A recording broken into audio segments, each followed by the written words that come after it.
Hello, everybody. It is me, Digibro, and I am joined by my good friend and editor and a fellow video maker, the Davoo. Hi. And we're here to talk about the new Star Wars movie, The Force Awakens.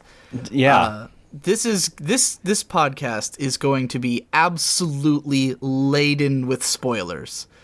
This is not going to be something that, if you don't want to hear spoilers for this movie, don't watch this. We're going to indiscriminately dispense them throughout. If you just want a consumer review of this movie, Movie Bob did a serviceable one. I haven't watched that one yet.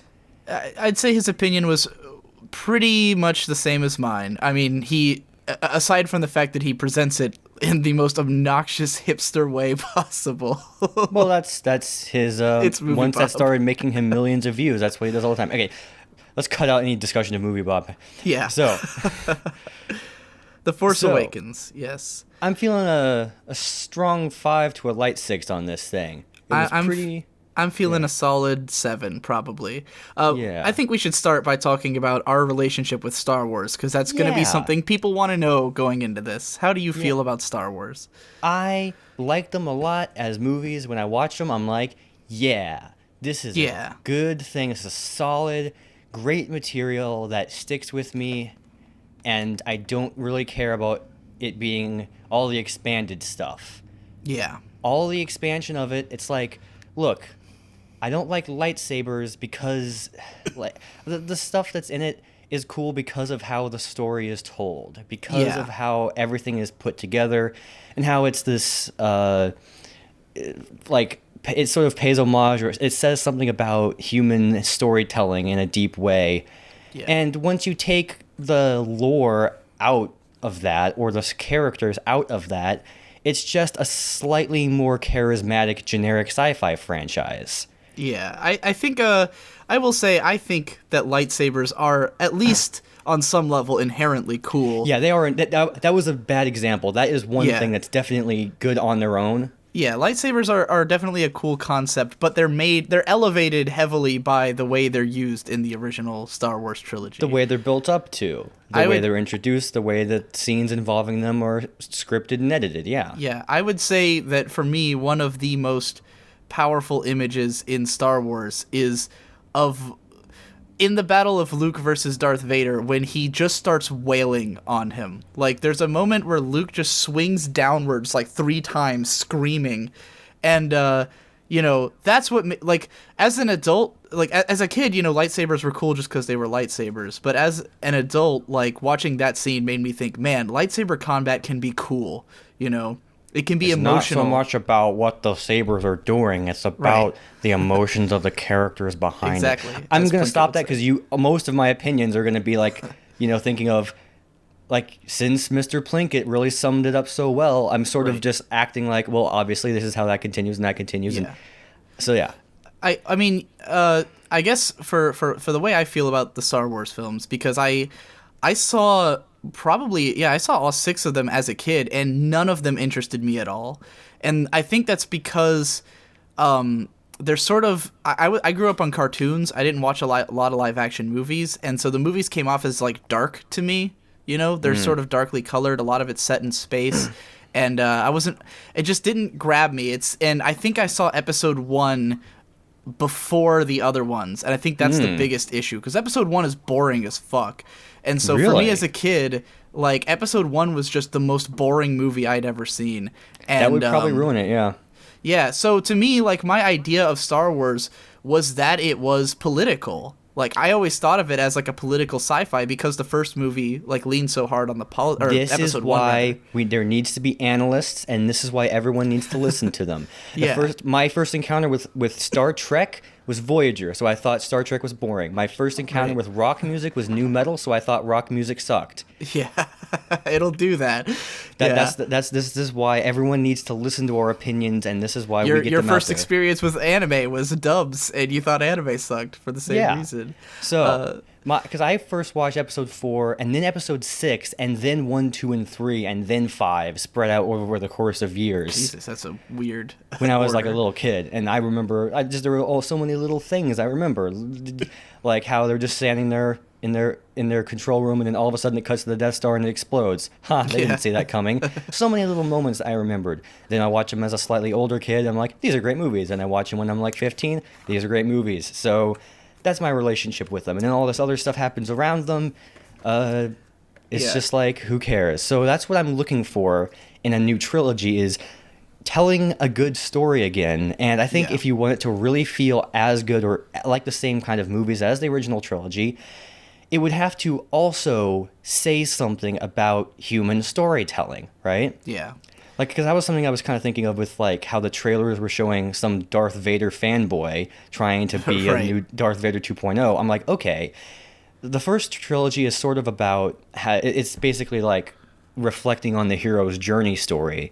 What if this new trilogy shows what it's like in the 21st century now that everyone is very conscious of the hero's journey? We understand it as an idea, So and it's it sort of changes our answering storytelling. to it, is what you're saying. Like the first movie is telling a tale that is as old as myth, and then this story is characters who literally recognize it as myth.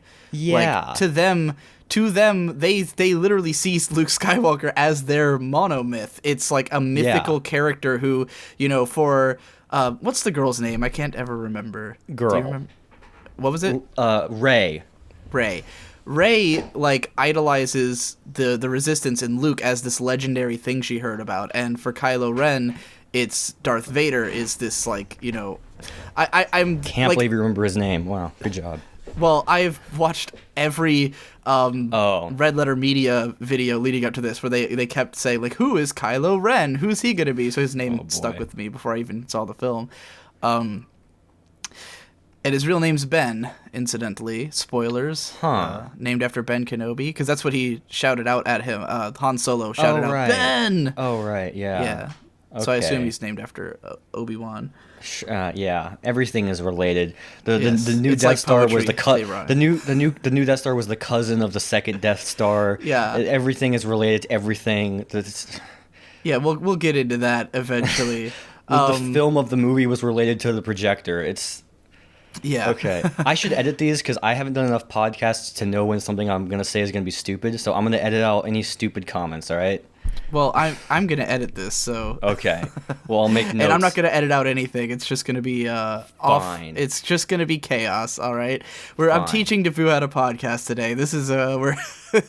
Yeah. We're in the podcast zone. The reason I wanted to... that I was mentioning, though, that I didn't grow up with Star Wars is that... I'd seen them as a kid and wasn't really interested, and I think I saw like the George Lucas edit versions when I was like a teenager, or at least I saw the third one first. Yeah, those are the ones I saw first. And I saw the third movie in the edit version. I only saw the beginning because when they did the whole CG singing part, I just stopped. I couldn't take it. I was like, what the fuck is happening? Because I didn't remember it, like, from my childhood. I was like, I don't remember this incredibly obnoxious scene. Where did this come from? So then, like, after watching the Mr. Plinkett videos on the prequels and, like, fully letting that sink in, I am also good friends with Neil X, who did the Elements of Brony videos, and that I collaborated with him on, and he's a huge diehard fan of the original films, and he would talk to me all the time about all the messages and all the important things that he felt about those films. And so finally I like downloaded the Laserdisc version, that's the unedited version, and watched them like 2 years ago. So I need to get those versions because every time they released them, even prior to special edition, they would always change something. Yeah. The earliest I have is like 1995 VHS releases. I believe the Laserdisc is the only like pure version of the films, but Sweet. Yeah, and I watched them and I thought they were pretty great. I mean, like, I appreciate why they were so popular. I don't think that at any point in my life I would have thought they were the greatest movies ever, and certainly I don't now, but I appreciate them. I think they are all very solid action movies, if nothing else. And I don't think this new movie was as solid of an action movie as those ones are. I agree. And I think that's that's kind of the, like, I think this is a good film, and I think it's a good sequel to those movies. Like, I think it works well as a sequel, but I think as a movie, it's just not as good, like, as an action movie.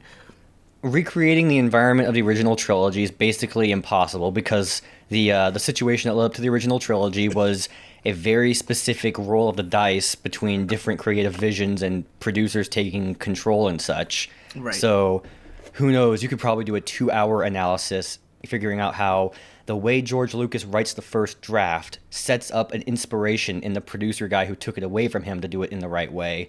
I think that a lot of the things that where everything goes right, it's probably because the very initial spark was put together like a bomb that blew up just the right number of things that caused a creative chain reaction. I kind of feel like Friendship is Magic was like that to some extent. Right. You know what I'm saying? So that kind of thing is almost impossible to recreate.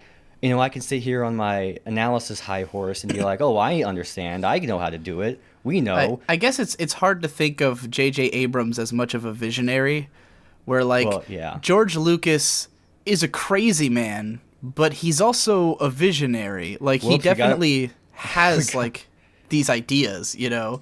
We got to bring up Movie Bob again. I really liked his video. As soon as it was announced J.J. Abrams was on board, Movie Bob was like, okay, on one hand, what did this guy do to deserve both of the stars?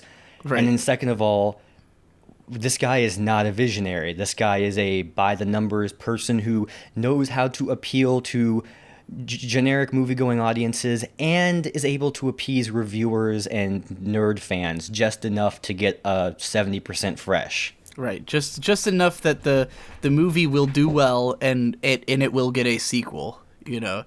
But he certainly isn't writing movies that I think will ever be iconic, you know. And I had never really seen any old Star Trek either, but I saw the his Star Trek movie in theaters, and at the time I saw it, I really enjoyed it because it's a good time. But like thinking back on it and like watching parts of it again on TV, I was just like, this movie's fucking dumb. Like, this movie's not very memorable. It doesn't come together. It's a summer action blockbuster that, like, you know, in 6 months you forget about. And that was when I was watching The Force Awakens. Like, I saw a lot of elements of a great movie. I really like the characters. I really like the ideas of the story.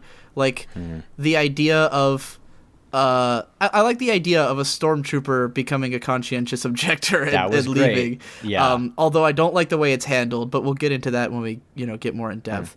I like the idea of, like, you know, Han's son that Luke failed at training him, you know, and he joined the dark side. We just did that in the prequels, like.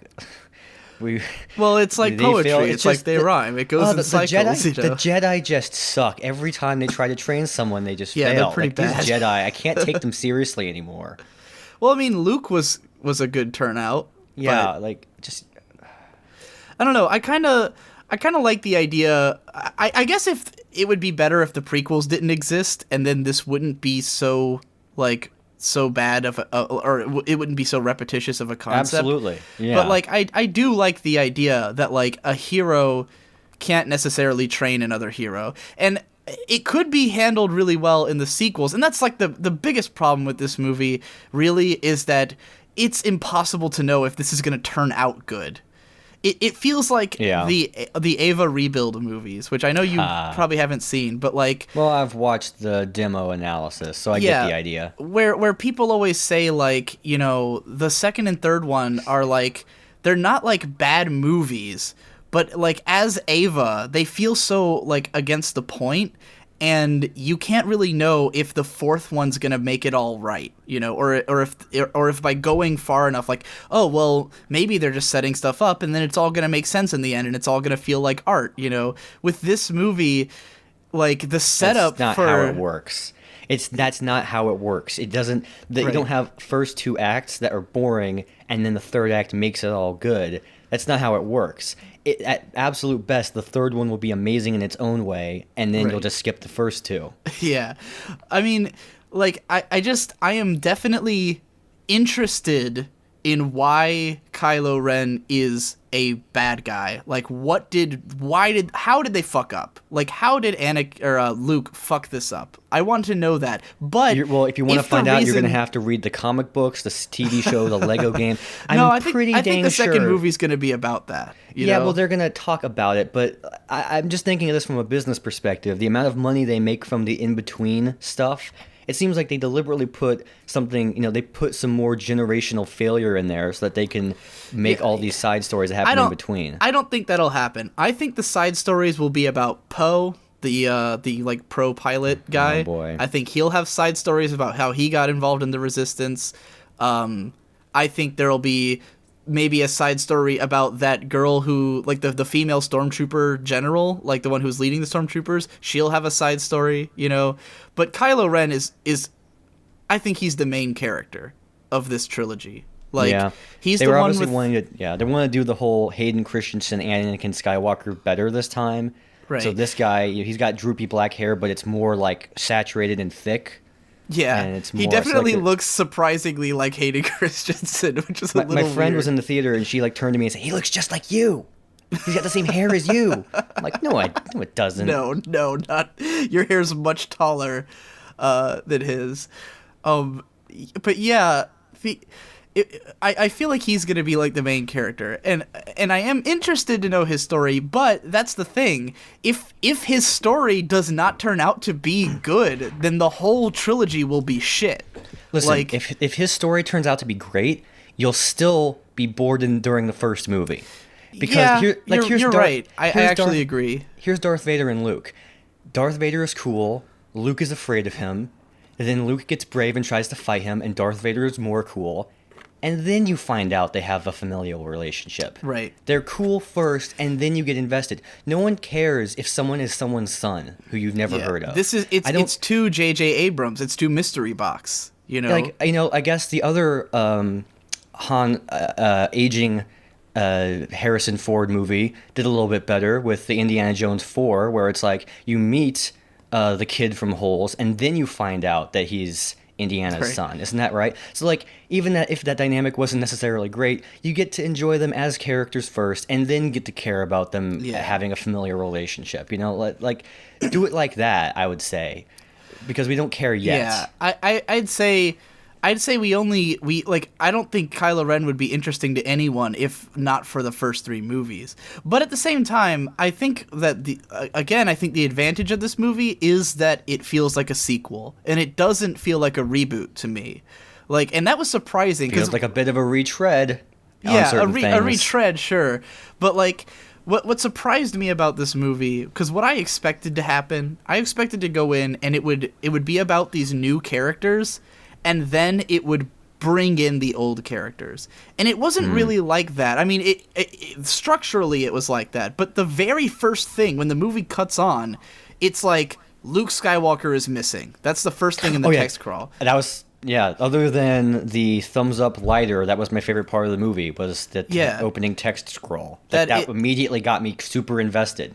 Right, because it was so surprising that it just really picked up where it left off. It was like, Luke Skywalker's missing, Han and Leia are trying to find her. These characters are all still relevant. It didn't try to pull a fast one on you by having the characters show up and it's like, oh my god, they're still relevant. It's like, from the beginning, this movie is about them. Look, me, these new characters are sort of, they're the ones who show up in this other people's story, I go into this, like, not just intellectually, but emotionally. I'm thinking of it as its own thing, and then once it wants to attach my feelings of the previous movie into it as an add-on or make it part of the experience, they can do that later. Just on a basic level, if you've never, just outside of the context of Star Wars, the opening sentence, Luke Skywalker has vanished. That's the phrase. If that's a kid's first experience with Star Wars, they're immediately interested because it's super cool. Yeah, it's like, the music is cool. You want to know who Luke Skywalker is. Because you already know he's important, The music is epic. This is a story far, far away, a long time ago, and it's a cool logo. And the reason that the opening text scroll is so engrossing is because you have to really struggle to read it. So, so like, it's like a reward is being able to follow it because it's hard to read. You take in every challenge. Word. Except for in the prequels where it's about taxation. Right. So, but it's Luke Skywalker has vanished. that's a cool sounding name, and he's vanished. Right. And the music says that this is important, so you're invested. Then it says he's a legendary Jedi Knight. So independent of the fact that Luke Skywalker is already a character you care about, you already care about him now. That's the optimal experience I'm looking for, is it can be dual layered like that. Yeah.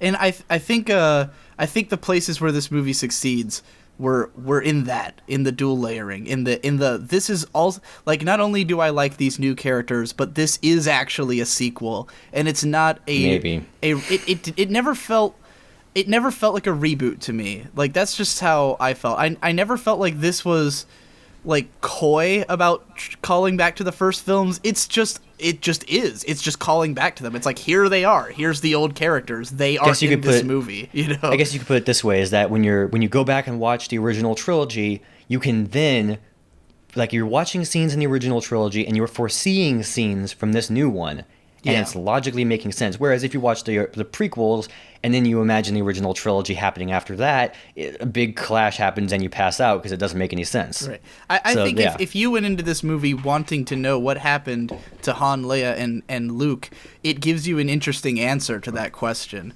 Especially that Han Solo dies, because he was supposed to die in the second movie. Like, the original script, they've always wanted to... Oh yeah, I forgot about that. They've been wanting to kill him since forever. Yeah, he's been supposed to die forever.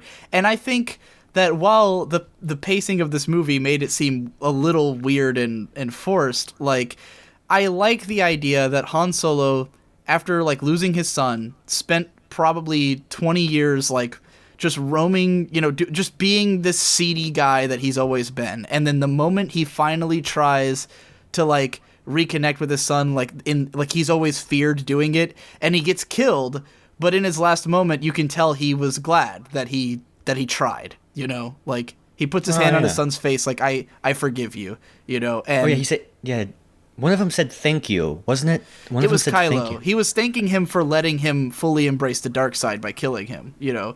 But I think, so they're, like, open-minded about it. Like, you know, if you want to be dark side, that's, you know, it's your life decision. No, I think, you know, I think Han knows that. I think this is what's going to, like, I think the guilt here is going to crush Kylo. I think he thinks that killing his father is what's going to bring him fully to the dark side, but it's going to do the opposite, and it's going to torment him and make him have a harder time. That was the substantial upgrade that Han Solo gets now that he's an old guy, is he's able to read the tropes. He's like, he tells he tells Finn, like, hey, you know, you're going to have, if you don't tell her now, you're going to have, like, at the end of Act 2, a big misunderstanding, and you're going to have to mope and dope.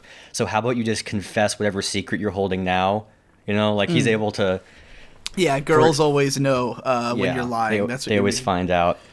Yeah. So that's what I want. I want things that give me new value. Like, I want something that can be a new toy I can buy, proverbially, if I'm, like, a kid and I want to care about a new thing. Right. And I don't want to see the same thing again. I don't want to see Death Star 3.0, but we got it. The new Death Star was stupid. I thought that was a bad idea. A cracked article from many years ago, like 3 or 4 years ago, before Disney buying Star Wars was ever announced. It was an article titled, "Insert number here, reasons why a Star Wars sequel would be worse than the prequels potentially." One of the things they listed was how all the expanded universe material has an upgraded Death Star thingy. One is called the Sun Destroyer, and they all look stupider than the Death Star. They're always 5 times bigger than the Death Star, and they're always more extraneous than the Death Star. Right. This one, okay. There's so many problems I have with this thing. First of all, when they showed it, when they showed the, tell me if this happened in your theater. Did everybody laugh when they compared it to the Death Star? Everyone was just bored in my theater. The only time they lit up was that thumbs up lighter thing, and a couple other times. My theater was pretty into it. There was a lot of clapping and a lot of laughter, but the moment when they showed the Death Star on the screen, they're like, here's the Death Star, and here's this one, you know, and immediately everyone laughed, you know.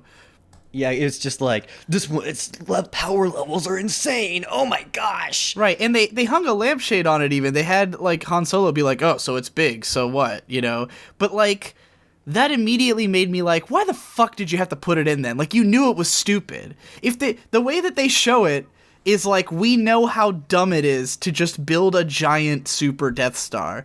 Like, it was tongue-in-cheek in a bad way, where I was like, you've already made fun of your giant threat, and now I can't take it seriously. The one good thing about this is that it is a planet. That makes it more plausible. That's kind of an interesting twist, is that they made it out of a planet. But they didn't show, like, okay, in Star Wars, like, they show the Death Star, like, pretty early on, I think, and they show it a few times, and it's like a memorable design that you really know. And in this movie, it's just kind of like they suddenly mention that there's like a planet destroyer, and then it like eats power from the sun, and like when it shows that, it's all very quick. And I was like, this should have been what would have made this thing cool would have been like if we found out about it when it's like about to charge up, and we see like 5 minutes of this like unbelievably massive epic fucking thing like a planet swallowing a sun. That should be like the coolest looking thing you've ever seen in your life. You know, that should be crazy. But they just kind of, they're just like, whatever. It eats suns, and then it shows it eating the sun, and then it blasts a bunch of beams, you know, like, wow, I'm it on all this happens planet, so fast. and this sun that corresponds to the planet I'm on is being sucked up. It's getting dark and cold here. There's only 20%. Not this planet has already been destroyed by the radiation waves that would be caused by the entire sun being blown up, and or me being instantly freeze by having 80% of the sun being gone now. You know, as long as there's still a little bit of sun left, I'm fine. Of course. Remember in the first movie when the Death Star blew up a planet? Well, this time it blows up five planets. And it makes sense because it's 5 times as big, so it can blow up 5 planets. Look, here's a way that you could have made us care. Let's say that the characters are in the Millennium Falcon, let's say, and they're like, we need to go to whatever we're doing. We have to go to that planet. And then Han Solo says, "That's no planet."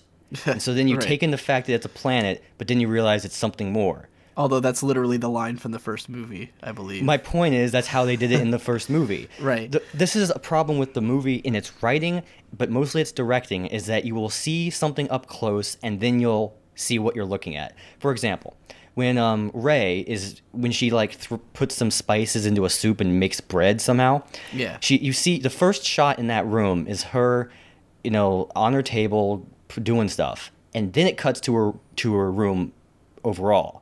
So when you're watching that, you're like, where is this, huh? What is this? Oh.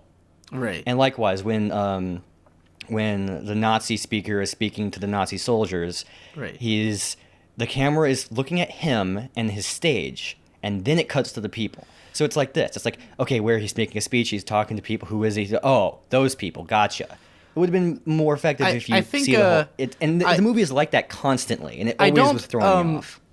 You know, it didn't bother me that much, but I think that speaks to the J.J. Abrams style, which is always mystery first, and then hopefully payoff, and because it's the mystery box thing, right? J.J. Abrams, and I complain about this all the time. It's why I'm not big into mystery shows and movies, is because he likes to make you, like, his idea of how you get interested is to show that there is a mystery. And then the payoff is to show you what the mystery was. I can't believe it. Yeah, you tied that into his whole thing. Yeah, like that he Cloverfield. What is it? What's attacking? A monster. Right. Oh, and down to the minute things. Who is this Nazi speaker speaking to? A bunch of dudes. Right. Exactly. Hail Vader. And I mean, I think for some of those smaller scenes, like I thought in that scene, it worked out okay, because you see this guy and you understand that he's probably speaking to his men, and then you see just how many men there are, and it's like, right. Oh, you know, but I get where you're coming from as well. Yeah, I mean, that wasn't really a big deal at all. I'm just saying the whole movie is like that, and the Death Star 3.0 was done the same way, where first you see stuff, you suddenly cut to it being a giant thing. Oh, Death Star 3.0. Oh, it's a planet. Yeah. It never once felt imposing the way the Death Star did. Right, because part of it is the Death Star. You start by just seeing it in the distance, and you're told it's a moon. Okay, it's the shape of a moon. It's white.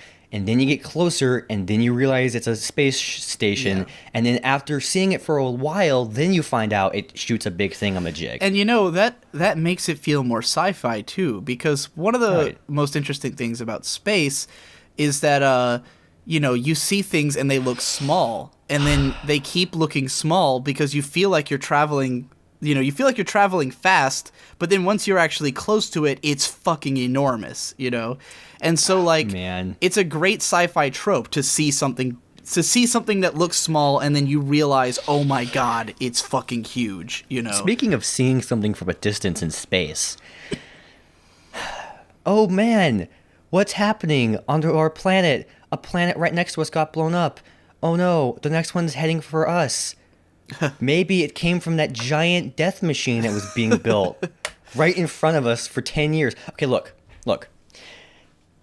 This is like the biggest problem with the setup of this movie. Like, if I would have had to be taken out by security if I were in the writing room of this movie, because it would have been like the original. They're having their cake and eat it too, right? Because the whole point of the original trilogy is that you defeat the Empire and the Republic comes back, right? Right. So if the next movie ends up being the same situation, it's like, well, what did everyone die for? To live a little bit longer? This isn't the Souls series, guys. Right. So what they did was, everything's the same in this movie, right? You got basically the bad guys who look exactly the same have all the power, and the good guys who look exactly the same have almost no power.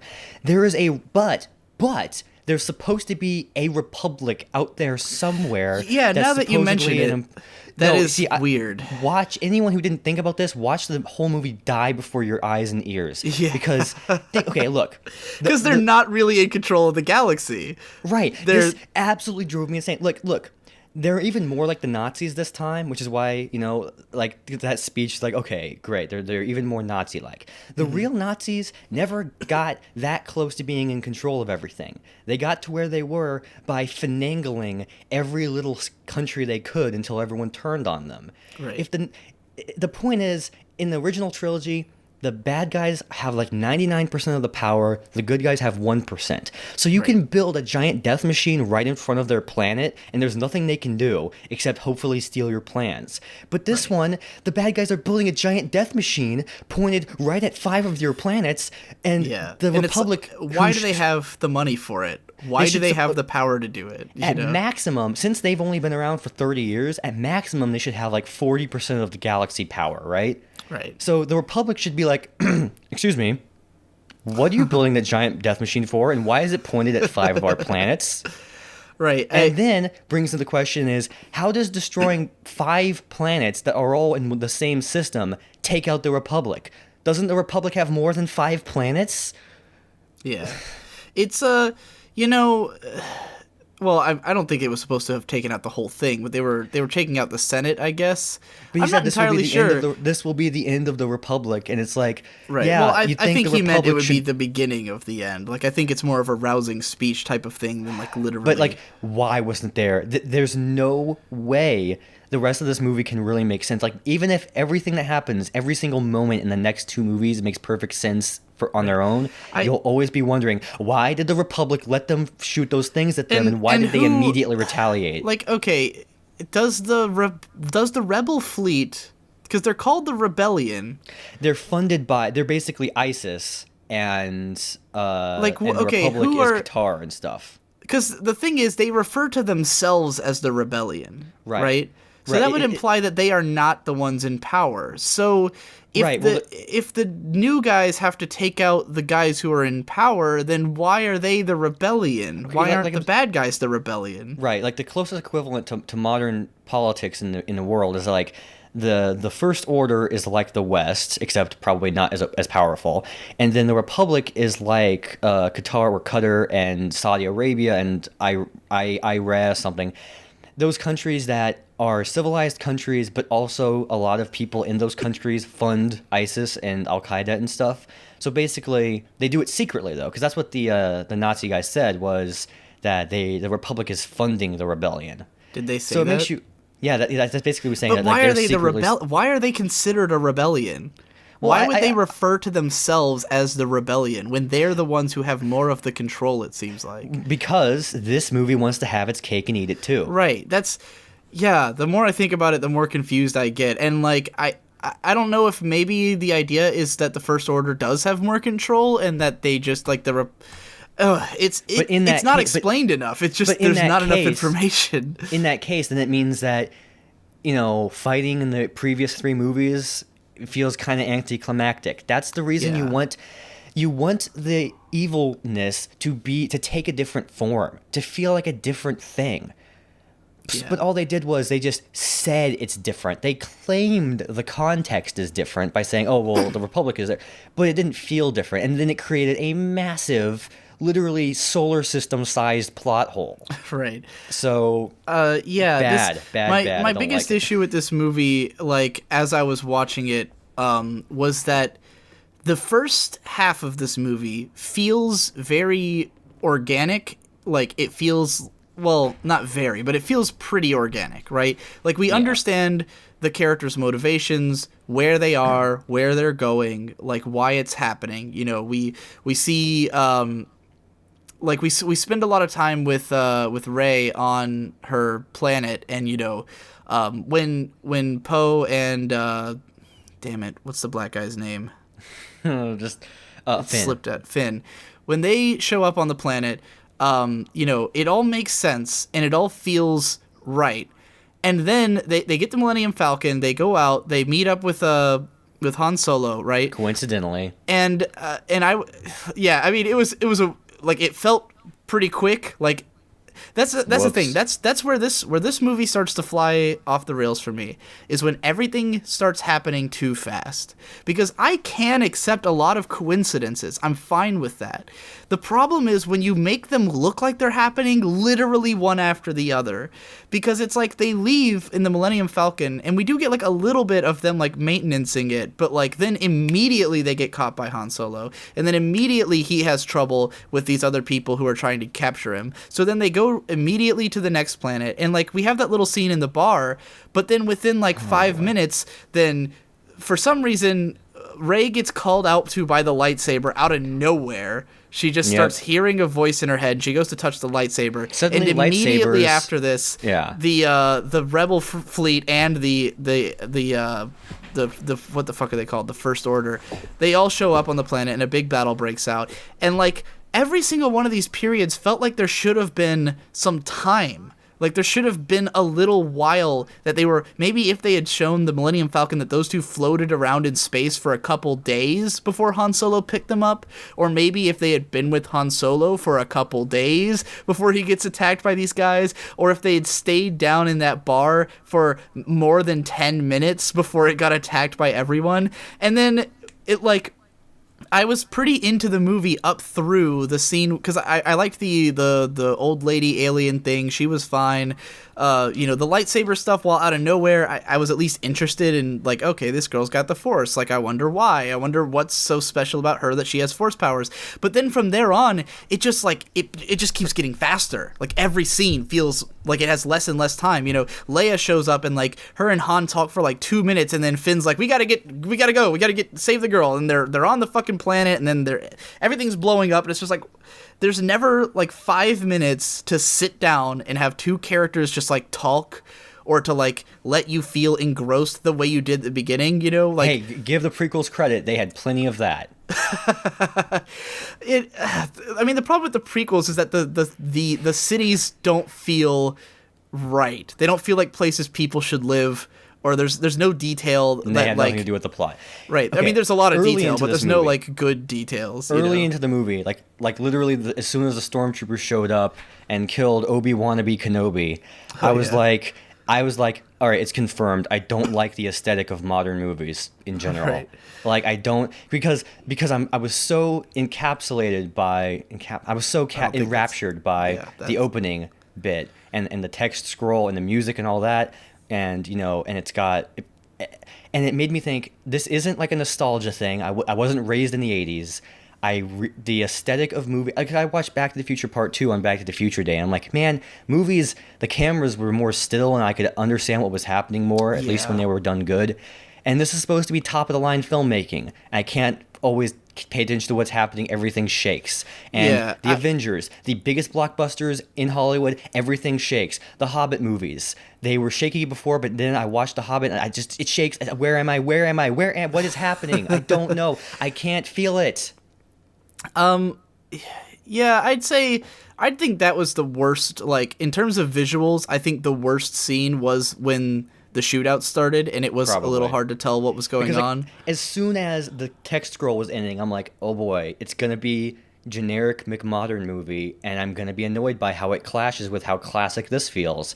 And I was like, so yeah. The movie definitely felt like okay, I've been wanting to bring this up because we've both watched the Mr. Plinkett reviews quite a few times, probably, right? I've watched them once and then listened to them like a dozen times. Right. So yeah. And there's a part where he talks about the first shot in the first movie, how it shows a little rebel ship flying along, and then it shows this huge fucking Star Destroyer chasing it, shooting at it. And it's meant to represent how the Empire has this overwhelming power. It dominates the screen. It covers up the whole fucking screen, and the ship looks tiny and powerless in comparison, right? The rebel ship. Yeah. And in this movie, the very first shot, it shows a planet that's very bright, and then a huge Star Destroyer flies over the planet, and it drowns out all the light. It covers up all the lights of the planet, and this huge Star Destroyer imposingly covers the whole thing. And I thought, like, my first thought was they watched the Mr. Plinkett reviews. Like, yeah. They clearly, because, like, on the But one then you hand, watch the rest of the movie and it's like, well, the guy who did that shot well, watched no, the Mr. I mean, Plinkett reviews. there is a lot there's a lot of shots in this movie and a lot of edits that are clearly referencing the first film. There's a lot the of most moments. obvious are the cockpit shots and the way those are edited. The one that Those got are me the done most exactly is the same. screen wipes. Did you see Oh, yeah, that? that was obvious. Yeah.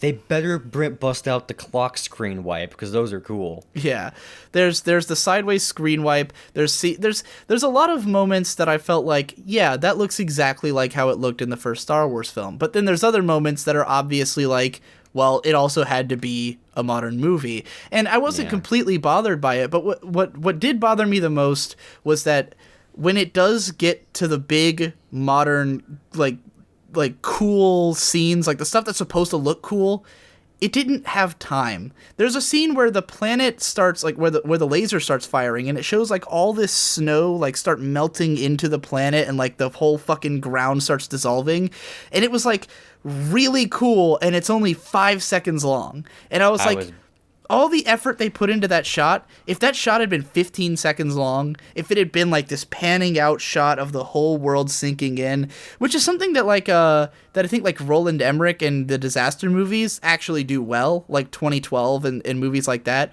where like you really get the sense of scale, like when you see a tidal wave just crushing every building in its path. Yeah, because in those movies, the world is the main character. Right, yeah. Like watching things get destroyed looks epic, and like that's why you watch the movie. And in this movie there were opportunities to do that.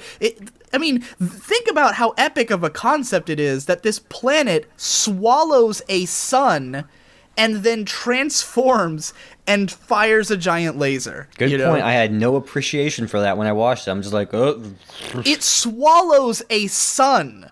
Like, when I heard them say that, I was like, that is the craziest, that is the most metal thing I've ever heard of, you know? And then I see it, and it's like 3 seconds of it swallowing, like, it was funny, because it shows, like, just all of a sudden, all this sunlight starts coming into the planet, and then it just cuts, and then later on, you see, like, it just removes the last part of the sun. It looked like it happened in 20 seconds, you know? I'm and I was welling like, up with sadness now that I reflect on how wasted this potential really is. yeah, the idea of, like, swallowing a sun should have been amazing. And, you know, I feel like, okay, we're being pretty down on this movie. There's things about it I really like. I think the new actors were pretty great. Yeah. I think Finn is a really fun character. Definitely. Who I would definitely want to see where, like, because, like, with Kylo Ren, like, on the idea level, I'm interested in him, and, like, I could see him being a good character, but it's like, if they fuck it up, then it'll all be for naught, and he has to start doing cool stuff quick, Yeah, or interesting or exactly. funny stuff quick. And Rey, she's very much like action movie girl, you know, she's no nonsense, she kicks everyone's ass. She's British, even though no one else around her is British. What? I couldn't tell if she was like really British or if she's just doing that mid-Atlantic accent for no reason. Because, you know, the guy who plays Finn actually is British and is not Really? doing an accent. Oh, So I Well, don't know if she's British or not, but like she's doing that weird mid-Atlantic accent that I hate in movies because yeah, it's movie talk. Right. Everyone has that accent from like people from 2,000 years ago to people Right. 5,000 years in the future. I definitely hate that accent. The thing I like about her character is the idea, and they should have played this up a lot more, that she's sort of like wide-eyed and like wants, like idolizes the rebellion, you know? Like, Yeah, they didn't when play she that hear, out much. You're in the rebellion, you know? Like she gets excited. Oh my God, you're Han Solo. But like, how much better would it be if she was like her whole character is that she's a huge fan of the rebellion and like wishes. A great example of a very similar character from an anime series called Eureka 7. The main character is a kid named Renton Thurston, and his dad was like a big hero who like saved the world, but he is just like a boring kid living in a boring town.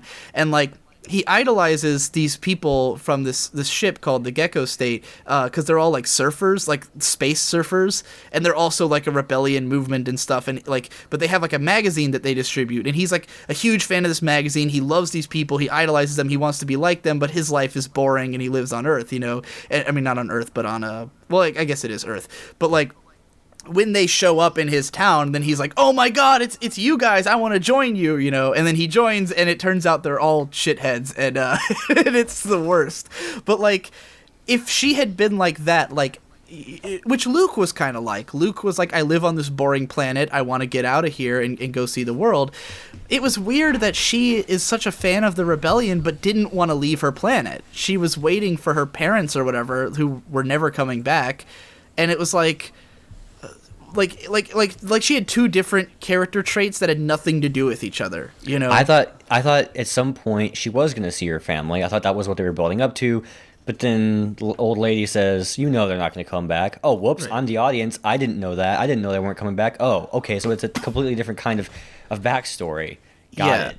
It's just it was just odd that like if they wanted to focus, if they wanted to make her a character who's like her whole thing is that she's lonely and looking for a place to belong, then focus on that. And if it's about her being, you know, a fan of the rebellion, then focus on that, or make them tied into each other. What if her Or parents if had she's been members completely of the rebellion? That would have made total sense and tied it all together, but that doesn't seem to be the case. They never mention it if they are, you know. Or if she's completely overpowered with her force powers, make her character all about that because it Right. completely ruined the force in this movie. It was More really so in- weird. Why does she develop it out of nowhere? Ask yourself, how much do you care about the force from this movie? Oh, not at all. I mean, I think that the way they did this was like worse than episode 1 with midichlorians, because this just makes it generic, you know, just generic stuff that the kid, it just feels so I don't like- understand why she is able to have these skills in such magnitude, you know,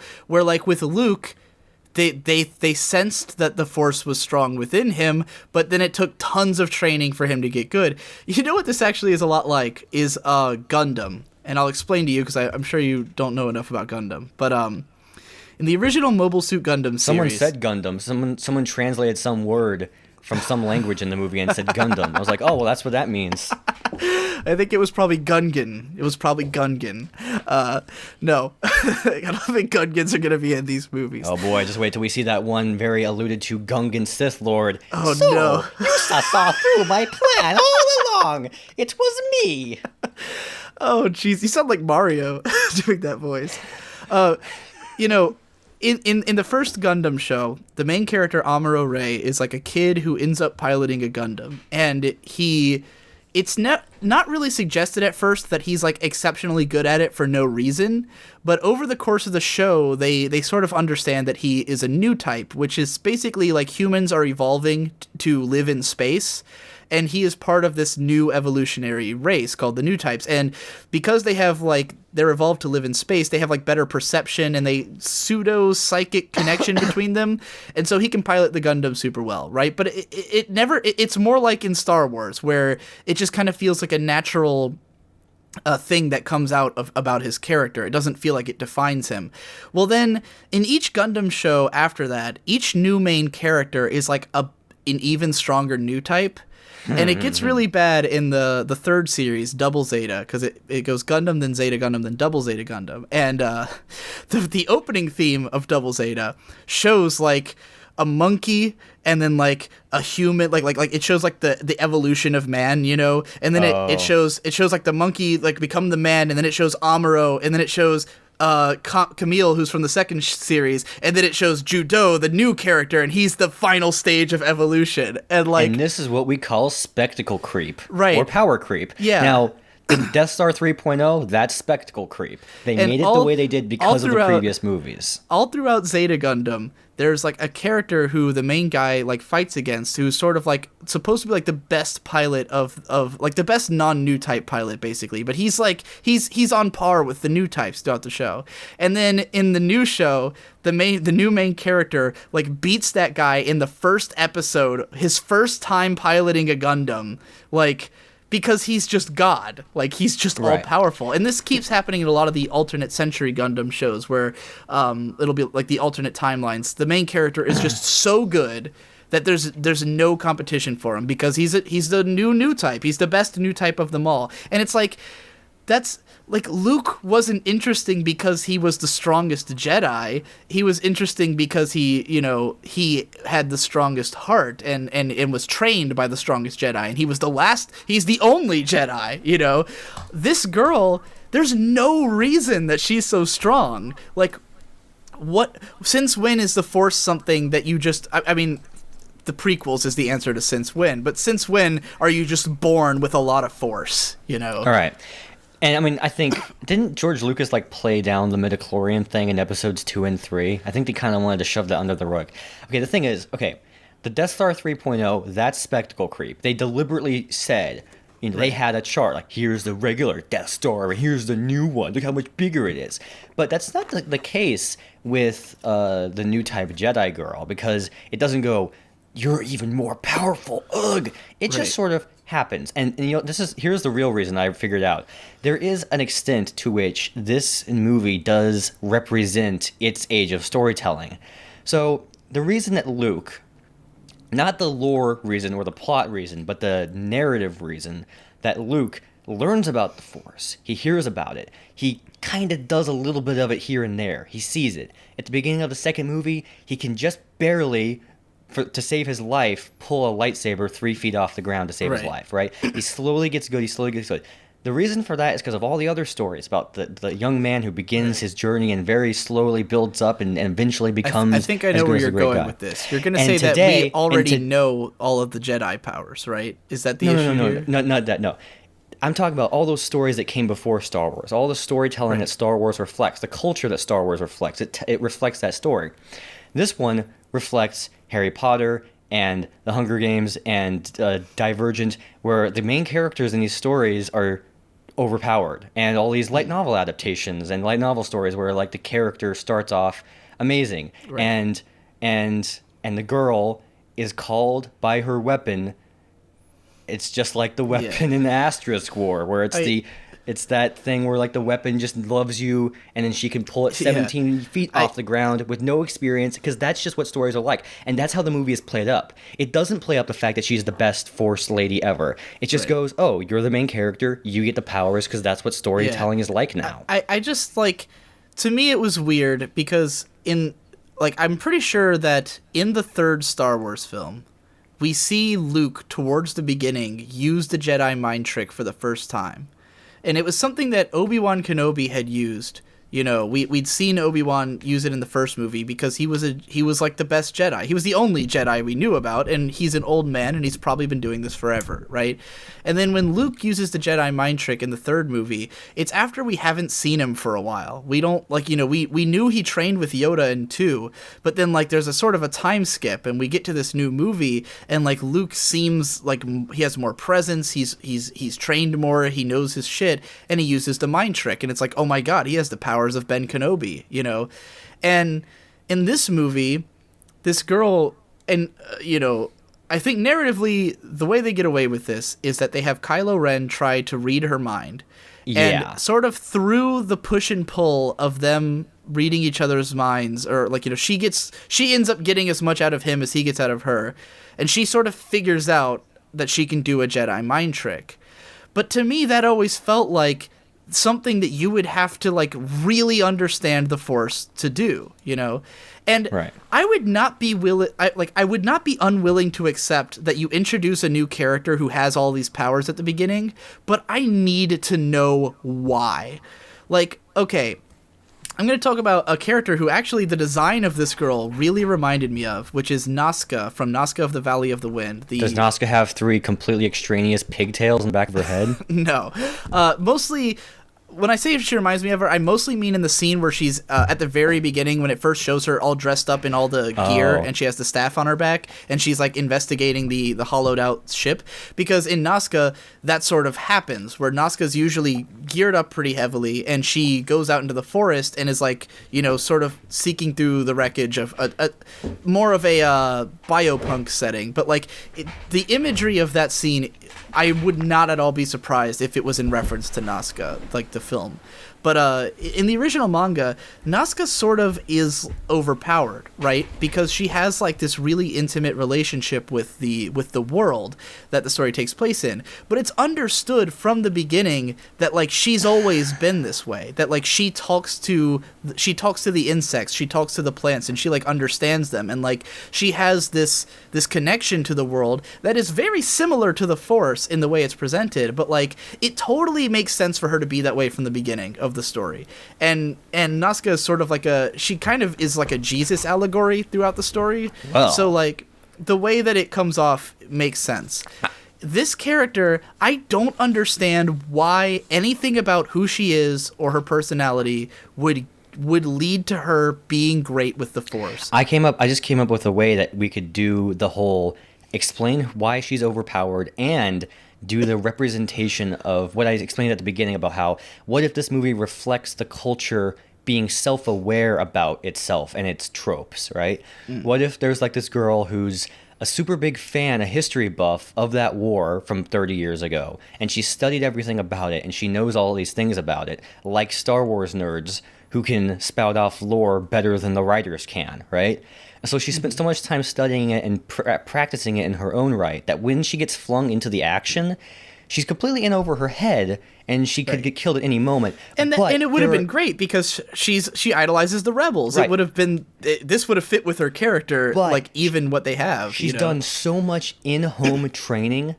And maybe there's like some random guy who also some people she collaborates with. She's done so much in-home training that she's practiced a ton. So even though she's never been tested live, she can actually kind of half-ass her way through the whole thing, or she can just barely get by because she has so much practice. And that would be a huge power fantasy for nerds who like, you know, who if have I'm studied feeling the lore and everything. Or for analysts like me, where like I've listened to the Plinkett trilogy reviews 17 times, I could write a better movie than this. So in a way, you could have the main character also has analyzed the lore, and as a result, she can navigate through it successfully. Yeah.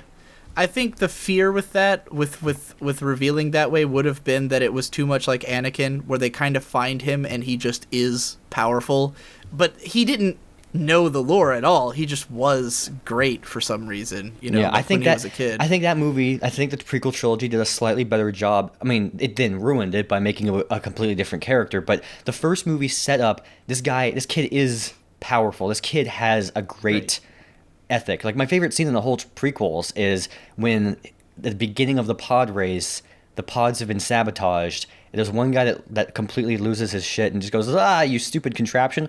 Anakin immediately focuses on fixing it and fixes it in 6 seconds. And I watched that as a kid. I'm like, that's super cool.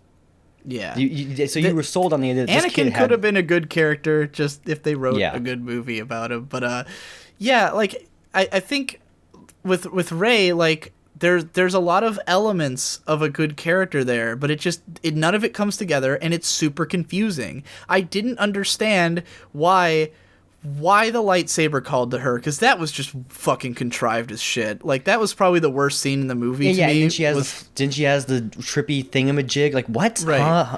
But why the lights? It's the, the lightsabers have been so fetishized, and this is another thing Plinkett talked about a lot, where, like, it just kept being more lightsabers, get out more lightsabers. And, like, even though this movie tried not to do that, by not, like, the only lightsaber we really see is Kylo Ren thrashing shit throughout the movie, and then, they pull out Luke's at the end, like, when in terms of lightsabers being pulled out, to use. But, like, they still fetishize the lightsaber to such an extent that, like, oh, Luke's lightsaber has a psychic connection to Jedis for some fucking reason. Then when you touch it, it makes you trip balls and, like, see the future and past. And Which then simply was not the case. Right, and then at the end of the movie, she, like, holds out the lightsaber, like, which, I mean, that scene in itself would be okay as, like, I have your lightsaber, that's how you know why I'm here, The only thing but, like, about at that scene, point, which was that okay. lightsaber had been built up so much, and, like, when Kylo Ren's like, that lightsaber belongs to me, it's just like, the lightsabers should never be this important. The lightsabers are not that interesting in themselves. Yoda never used one. Yoda didn't even ask Luke to pick up a lightsaber at any point, did he?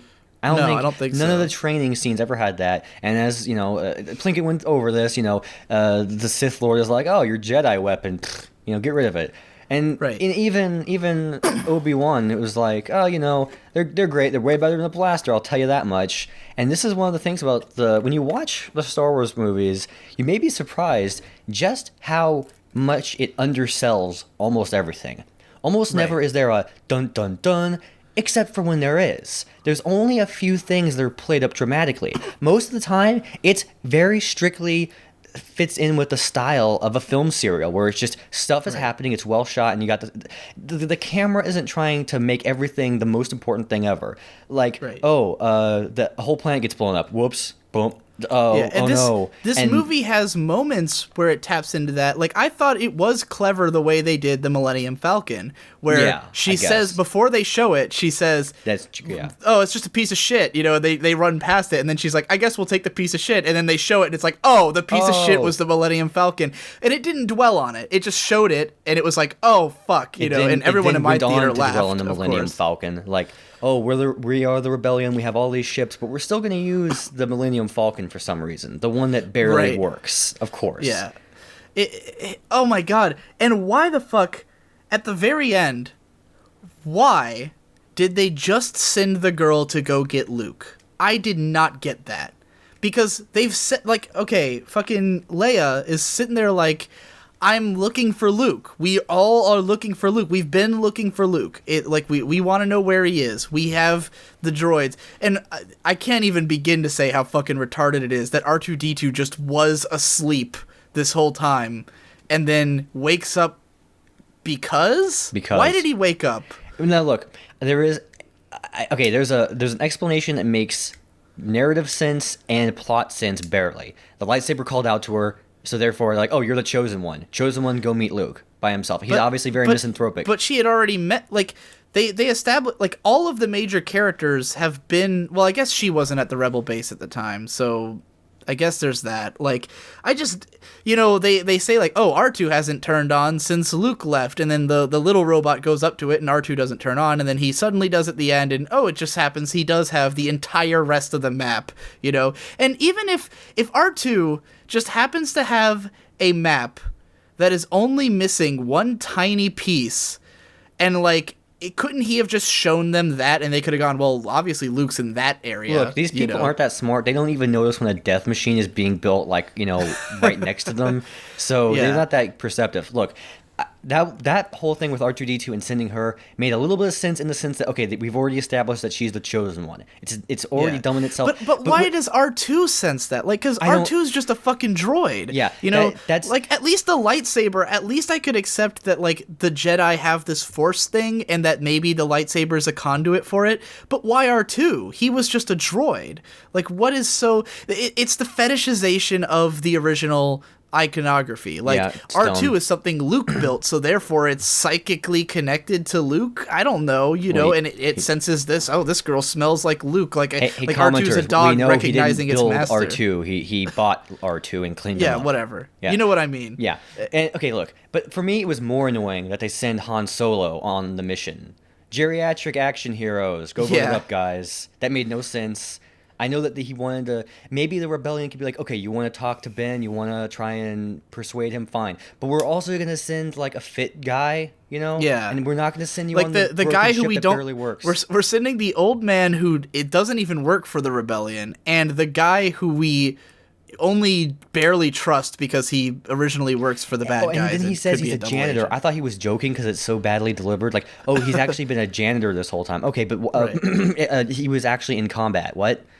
I don't think. And then, but it was weird they because didn't like do research on what the military is like. If you're doing janitorial duty full time, you're not necessarily a soldier who's shooting. right. Well, like what bothered me about that scene, because he says like, what were you doing when you worked here? He's like, I was a janitor, and then like he sort of gets mad at him because he's like, well, then that means you don't actually know what you're saying. But he did know what he was saying because the same like the plan he came up with is what they do. So like. Right. You could have taken out the janitor line and it wouldn't have changed anything. Correct. It would have, I mean, it sets up for him. I feel like it's only there to set up for why he would know about a trash chute and they can make a trash chute joke. Because in the first movie, they got trapped in a trash compactor and they decided to throw the lady into a trash compactor. So the fundamental underpinning of the whatever word I want to use of the prequel trilogy is they didn't know what they were doing. The guy in charge was inept. This one is, I think they get it. They understand what to do, right? They obviously understand how to not shove nostalgia in your face by saving Luke till the end, by downplaying the Millennium Falcon at first, by they put stuff in like that in there, but then it's still mostly shoving nostalgia in your face, right? Right. And that's the problem. Like, I feel like they had the creative direction to like do things. Okay, there were some elements, there were some lore additions that I liked, or some things like giant ships that have been crashed and are covered in sand and people scavenge them. That was cool. It would have been cooler if they hadn't done the, you see the close up, then you see the big version later, but whatever. And my favorite thing was like mecha augmented dudes and pack animals. Yeah. That was like a cool new addition to the very society thing unfolding before your eyes. That was a neat thing. In general, most of the designs felt pretty Star Warsy. CG is good enough now that it's almost as charismatic as puppetry. The only CG that was, and I'm sure you know what I'm gonna say, that was like could terrible. Oh, hey guys, look, I'm gonna talk to my underlings. Can you make me 20 times my size? That'll make me more imposing and a lot faker. What the hell was that thing? Like, because, okay, when it showed up, my immediate reaction was, oh, God. Like, what is that? Why is that? I mean, like, that, that was I thought, surely it's a hologram. I was hoping, but I was thinking...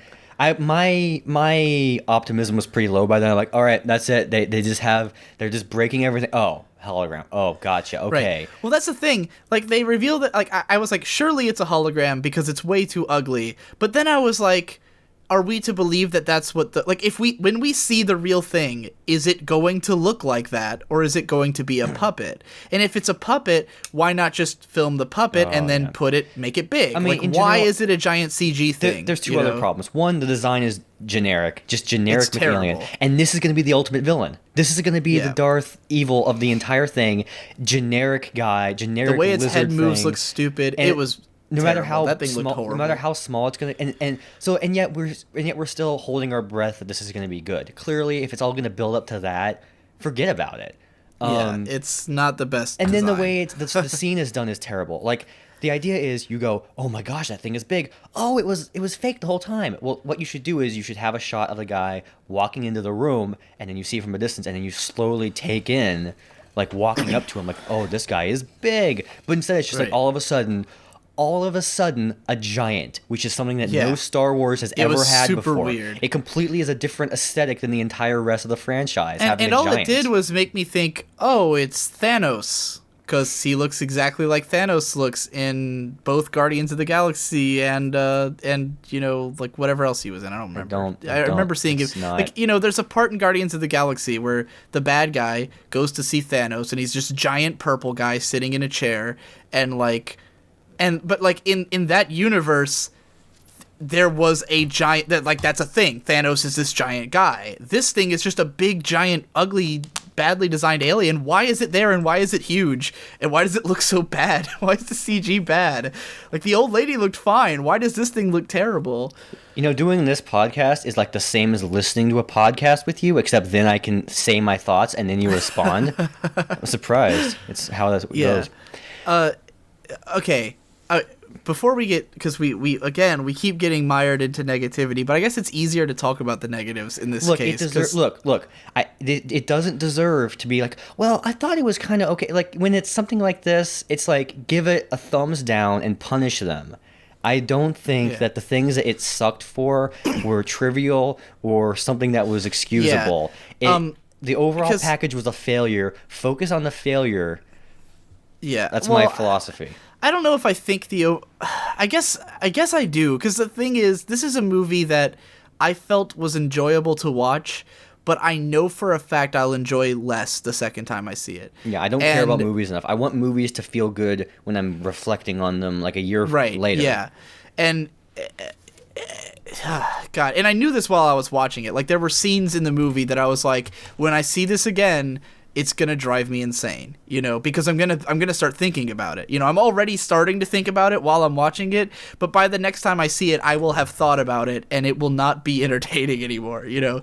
But like Finn, I want so badly to say that his character was just all around great, but here's the thing: the entire conceit of his character doesn't make sense, because the whole point of the stormtroopers, as established in this movie, is that they're taken from families when they're young. They're brainwashed throughout their entire lives to become these perfect soldiers. Why would one of them just suddenly decide no?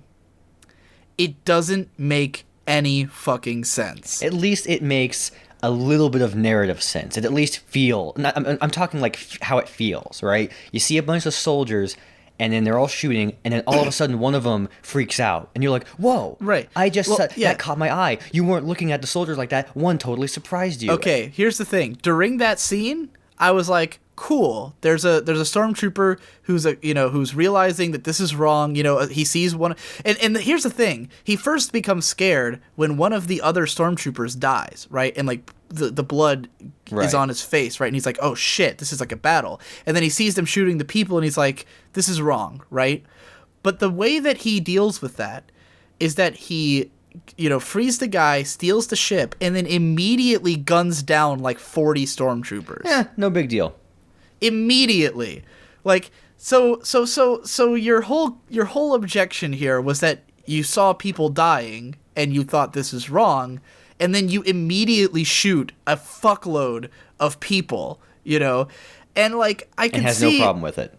And they never outright say that like he thought that he thought they were wrong. You know, like, it seemed more, at the beginning, it seemed more like he was just afraid of the whole situation. You know, he was afraid of what it meant for him. He was afraid of being a part of it. He never seems like he's morally objecting to this, you know. Does he think that the other stormtroopers deserve to die? Because he himself is a stormtrooper. What if other stormtroopers are feeling conscious about this? The bad guys are Nazis more than ever in this one. And so this guy is a Nazi stormtrooper, and you know, you learn about how those people were brought up, especially like, you know, the kids who were raised in the Hitler Youth program. Everything I've ever heard was it was actually a great program. They danced and sang, and they were allowed to have sex and stuff. It was a great program, and they were really productive, happy people, except for the fact that their country was being blown up. So his character makes perfect sense. He was a well-tailored, overall good guy who has been put up to do terrible things. And maybe out of 1,000, one of them is going to snap and be like, this is wrong. But then he's just like... And then I think it just barely works because he wants to save a guy, and he sort of gets committed to suddenly Right. being a rebel. And it's played up for jokes a couple of times, like, "Oh, I'm a rebel. No, I'm not." Right. I But don't it think was this weird to me that was, they played it up like the idea is that because at times it felt like he's morally opposed, right? Like at the very beginning, it feels like he's morally opposed, but then they keep making it seem like the idea is that he's a coward. Because when he pulls Poe aside and he's like, are you a pilot? Can you get me out of here? And he's like, why are you freeing me? And he says, because it's the right thing to do. And then Poe goes, you need a pilot. And he goes, I need a pilot. So the idea is that he wasn't saving him because it's the right thing to do. He was saving him because he needed a pilot, right? So Oh, now right, the idea. yeah. Now the idea is he's a coward, but then he guns down a ton of his own men and has this incredibly harrowing escape. He doesn't want to go back to the planet to save the rebel, Data or whatever. He's like, we need to get out of here. I'm just trying to escape. And then they crash land on the planet. Then he meets this girl and immediately springs in to help her. But then he's like, we got to run away. And then she's like, we got to go to the people. And then he's like, well, they get to the planet with the old lady. And he's like, I have to go. I'm going to the Outer Rim. But then he sees her getting carried away. And he's like, oh, now I have to save you. And it's like, Bad storytelling 101 I can't is figure when... out, is he a coward or is he a hero? And it's never really clear because they never actually tell you. He never says, I didn't want to do it because I was afraid, and he never says I didn't want to do it because it was wrong. He just says I realized I didn't want to do it. What can take me out of a story more effectively than anything else, I think, is confusing objectives. Like, say, a character is going to go and grab a painting off the wall. What needs to happen is someone needs to either get in front of his face and go, no, you can't. Or he grabs it and it goes, dun dun dun, I got the painting. Or he falls through the floor before he can get to it, or the painting slaps him in the face. But what if he goes up to the painting and then just sort of forgets about it and then looks somewhere else, and then you forget about the painting? That's bad storytelling to me. And the whole part in the middle where it's like, I have to leave. I'm leaving this place. No, I'm leaving here. You're leaving there. But wait, no. Now we're going this way. Now I'm going into. Right. Now I'm now I'm going to go down into this hallway and talk to my lightsaber. What? That was that's I would definitely say that was the moment in the film where I became less engaged, was when the lightsaber started talking to her, and then I was just like, what the fuck is happening? I just kept becoming less engaged gradually. Okay, things would pique my interest, and okay, I want to talk about that cantina. Yeah. Really think about that. This is once again the movie trying to have its cake and eat it too. Oh yeah, this bothers me. I think I know what you're gonna say, right? Yeah, okay. That they walk in, the old lady knows that, like, okay, I feel like all of this immediately should have been, like, everything that was going to happen should have been evident to everyone in the story immediately, because they know what kind of place this is, that this is the kind of place where there's going to be people from the Rebel fleet and people from the other fleet, right? And they walk in, and the old lady greets them. She greets Han Solo. They tell her why they're there. Everyone in the building should have by now known that this was going to happen. And the old lady surely must have. And even Finn says they must know we're here by now. Like they're going to be coming here. So everyone in the place knows that this is going to happen, and no one does anything about it. It just gets blown up. Yeah, and that's like if the guy was walking toward the painting and he knew that there was a gap, like a bottomless pit in between it, and like, I'm probably going to fall through this pit, then he falls through the pit, and you're like, well, great storytelling. That actually wasn't what I was going to talk about. What I was going to talk about is how they want... Even in the trailer, you got that. You got the idea that this movie wants to be familiar but different. They want to have an R2-D2 robot, but it's it a does wretched a hive of different scum thing. and villainy, just like the cantina. But the exterior doesn't look like that. I thought it was going to be like some sort of monk temple or some sort of place. Now look, I thought so too. And the way that it's edited, the way that they go in and then it cuts to a bunch of... Incidentally, all the good cinematography in this movie is ripped off of the original trilogy, where you get to see a couple seconds of each crazy animal, and you even see a band playing. Right. It's like, paying homage to the original trilogy would be fine if the prequel trilogy wasn't already paying homage. Again, it's like portraits, kind of, they rhyme. Like, we've already paid homage. We're sick of the homage. Everyone went into the episode 1 with optimism and assuming it's going to be great. We're going into this one with skepticism. You think that, Davoo, but okay. Do you know why I saw this movie today? because Why? I wouldn't have cared enough to see. I don't see anything on opening night for sure. But my dad bought tickets like a month in advance, right? And he rewatched all 6 films. He doesn't even hate the prequels. And he was saying that he stood in line for the first Star Wars in 1976. I think that was the year. 7.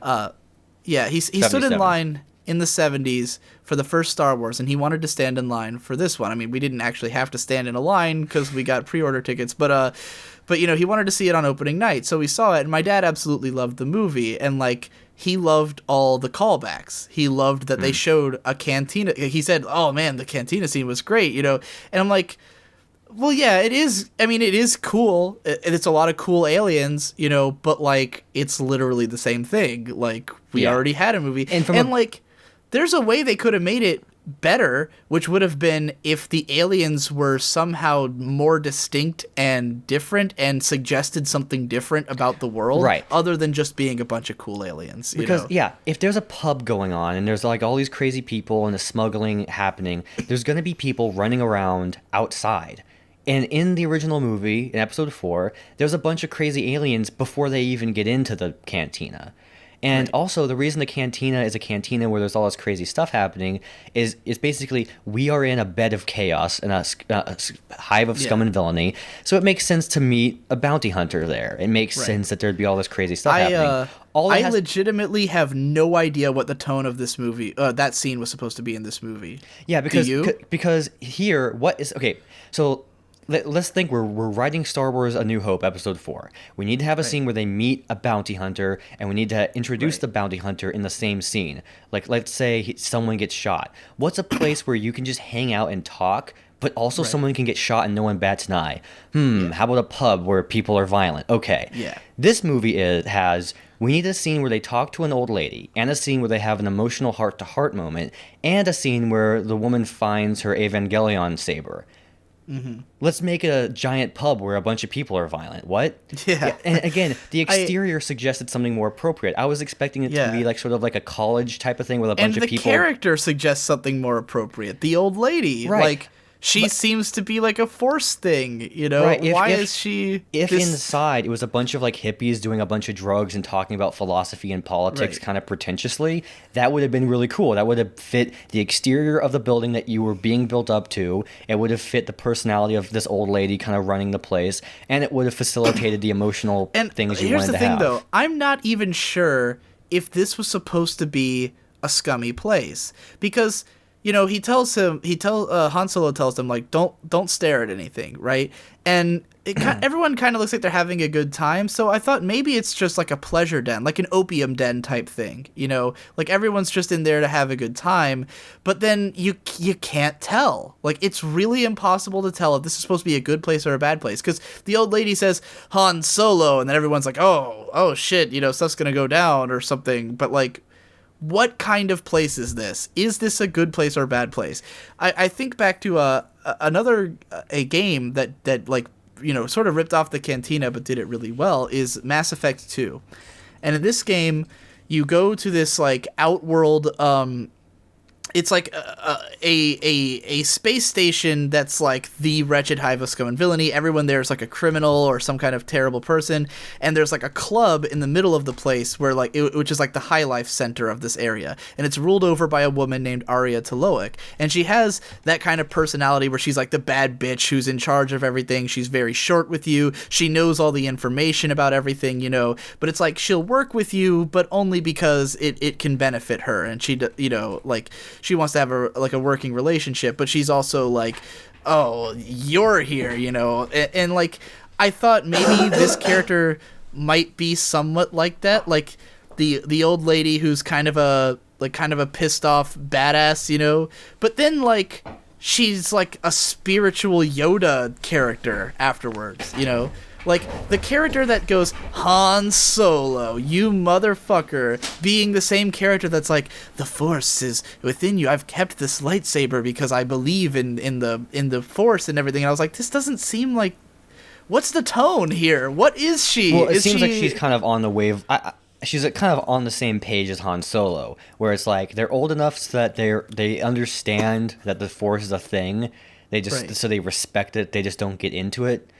But yeah, it was kind of weird how she like, close your eyes and do a thing. I Yeah, know she about knows a little too much about the Force for me to believe that she's like that she doesn't really know. Like, she it felt like she was a fucking Jedi herself. You know, she knows all this shit about like, oh, I've held on to this lightsaber, and I know that you are feeling like she should have been like, why the fuck are you down here? And then she's like, oh, the lightsaber, and she's like, oh, you connected with the lightsaber? That's incredible. Like, maybe this is meant for you. But she like knows immediately what happened and why she's down there. So she must have like for her to understand what was going on down there, she would have already had to have figured out that that girl had the Force in her, right? You said on Twitter that you thought this movie was pretty solid, so I was expecting in this podcast for you to bring up a lot of good. I wasn't expecting you to make me like it less. Well, that's the thing. Like I said, while I was watching it, there were a lot of things that made me think, once I dwell on this, I'm not going to like it anymore. And most of the stuff that I found interesting was like the sequel bait, you know, that could turn to shit. Like, it could just be bad. You know, if Kylo Ren doesn't turn out to be an interesting character, it will all fall apart. If there's not a good reason for why Rey has the Force power that she does, it will all fall apart. You know, if they continue to not give a reason for that shit, I'll get mad. And if that hologram guy doesn't get retconned out, it will all fall apart.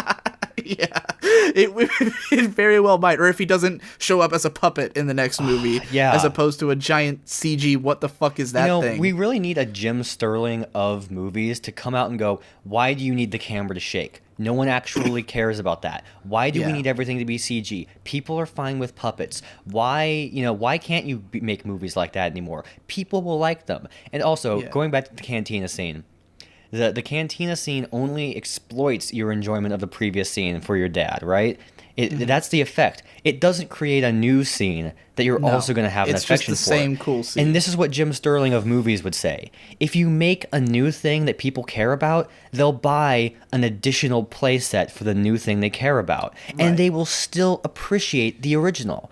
If the movie makes you yearn for the original, like Luke Skywalker, they were doing that pretty well, where they were tugging at your heartstrings for Luke Skywalker. Yeah. And if something that is referenced or even never referenced, but it makes you go, man, I like this, what's happening in this movie, but what happened in the original trilogy was also really cool. I'm gonna go buy it on Blu-ray. Shouldn't that be what they should be going for? Wouldn't that be a better business decision than... Here's how I know this movie didn't work. Because I watched it with my whole family, and my brothers Victor and Shade, neither one of them has seen the original trilogy in a long time, and they don't really have any feelings about it whatsoever. And at the end of this movie, neither one of them had any feelings about it. Victor said that he thought it was good, and he had thoughts about it, but he said his first phrase that he said about the movie was, "I think if I was a fan of the Star Wars, then I would have felt satisfied." And I'm like, well, you don't know because you're not a fan of Star Wars, but it said to me that it didn't make him care. It didn't make him want to go watch Star Wars. It just made him think, that's probably good for Star Wars fans, really.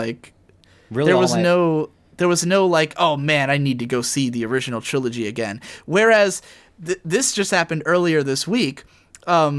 The new Nintendo Direct that happened, where they showed all the footage of Cloud and Bayonetta and Corum.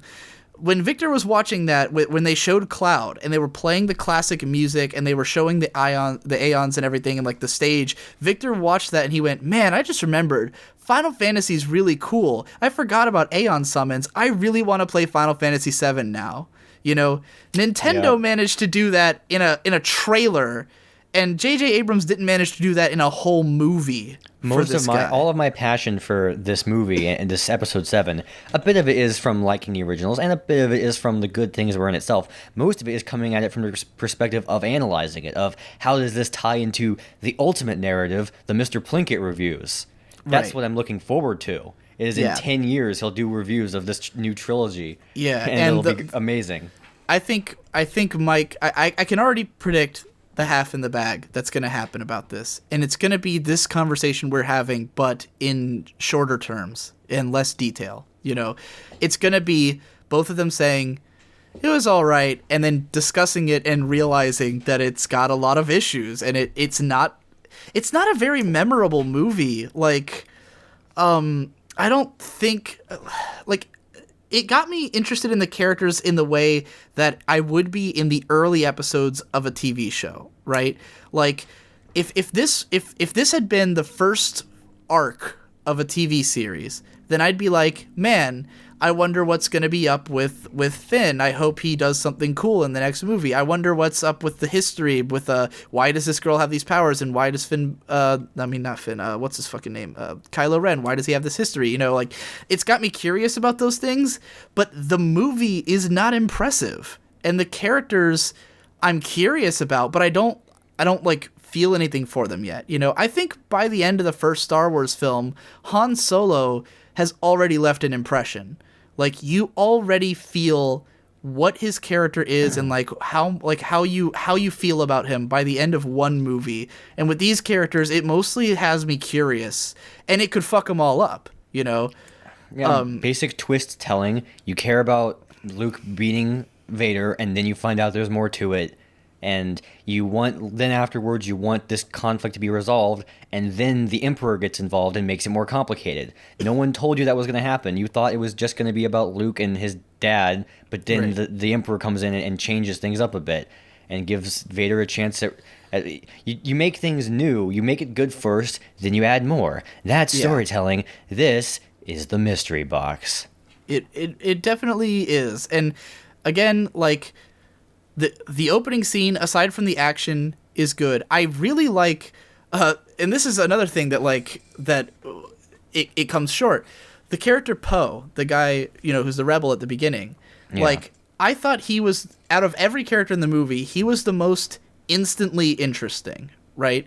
Because he's, like, the actor is, like, clearly extremely charismatic. He seemed like a really cool guy. He clearly has a lot of history with everything going on. He has the most important plot device at the beginning. And he's like this snarky, fucking fearless asshole, right? One thing I was thinking of is there is an extent to which they're trying to play up like an interesting angle where a lot of the characters are like awkward teenage versions of the original cast. Yeah, so it's very modernized dialogue. So this guy, but in the sense of like, this guy Poe, he's like Han Solo in that he's a charismatic dude and a great pilot, but he's not as charismatic. You can tell in his face he's a little bit of a douchebag, a little bit less. And I like that. Swashbuckling. I like the idea that he's like this guy who he's like a really great guy at heart, but he's also a little bit of a dick, you know. Yeah. And I thought, man, this guy will be a great character.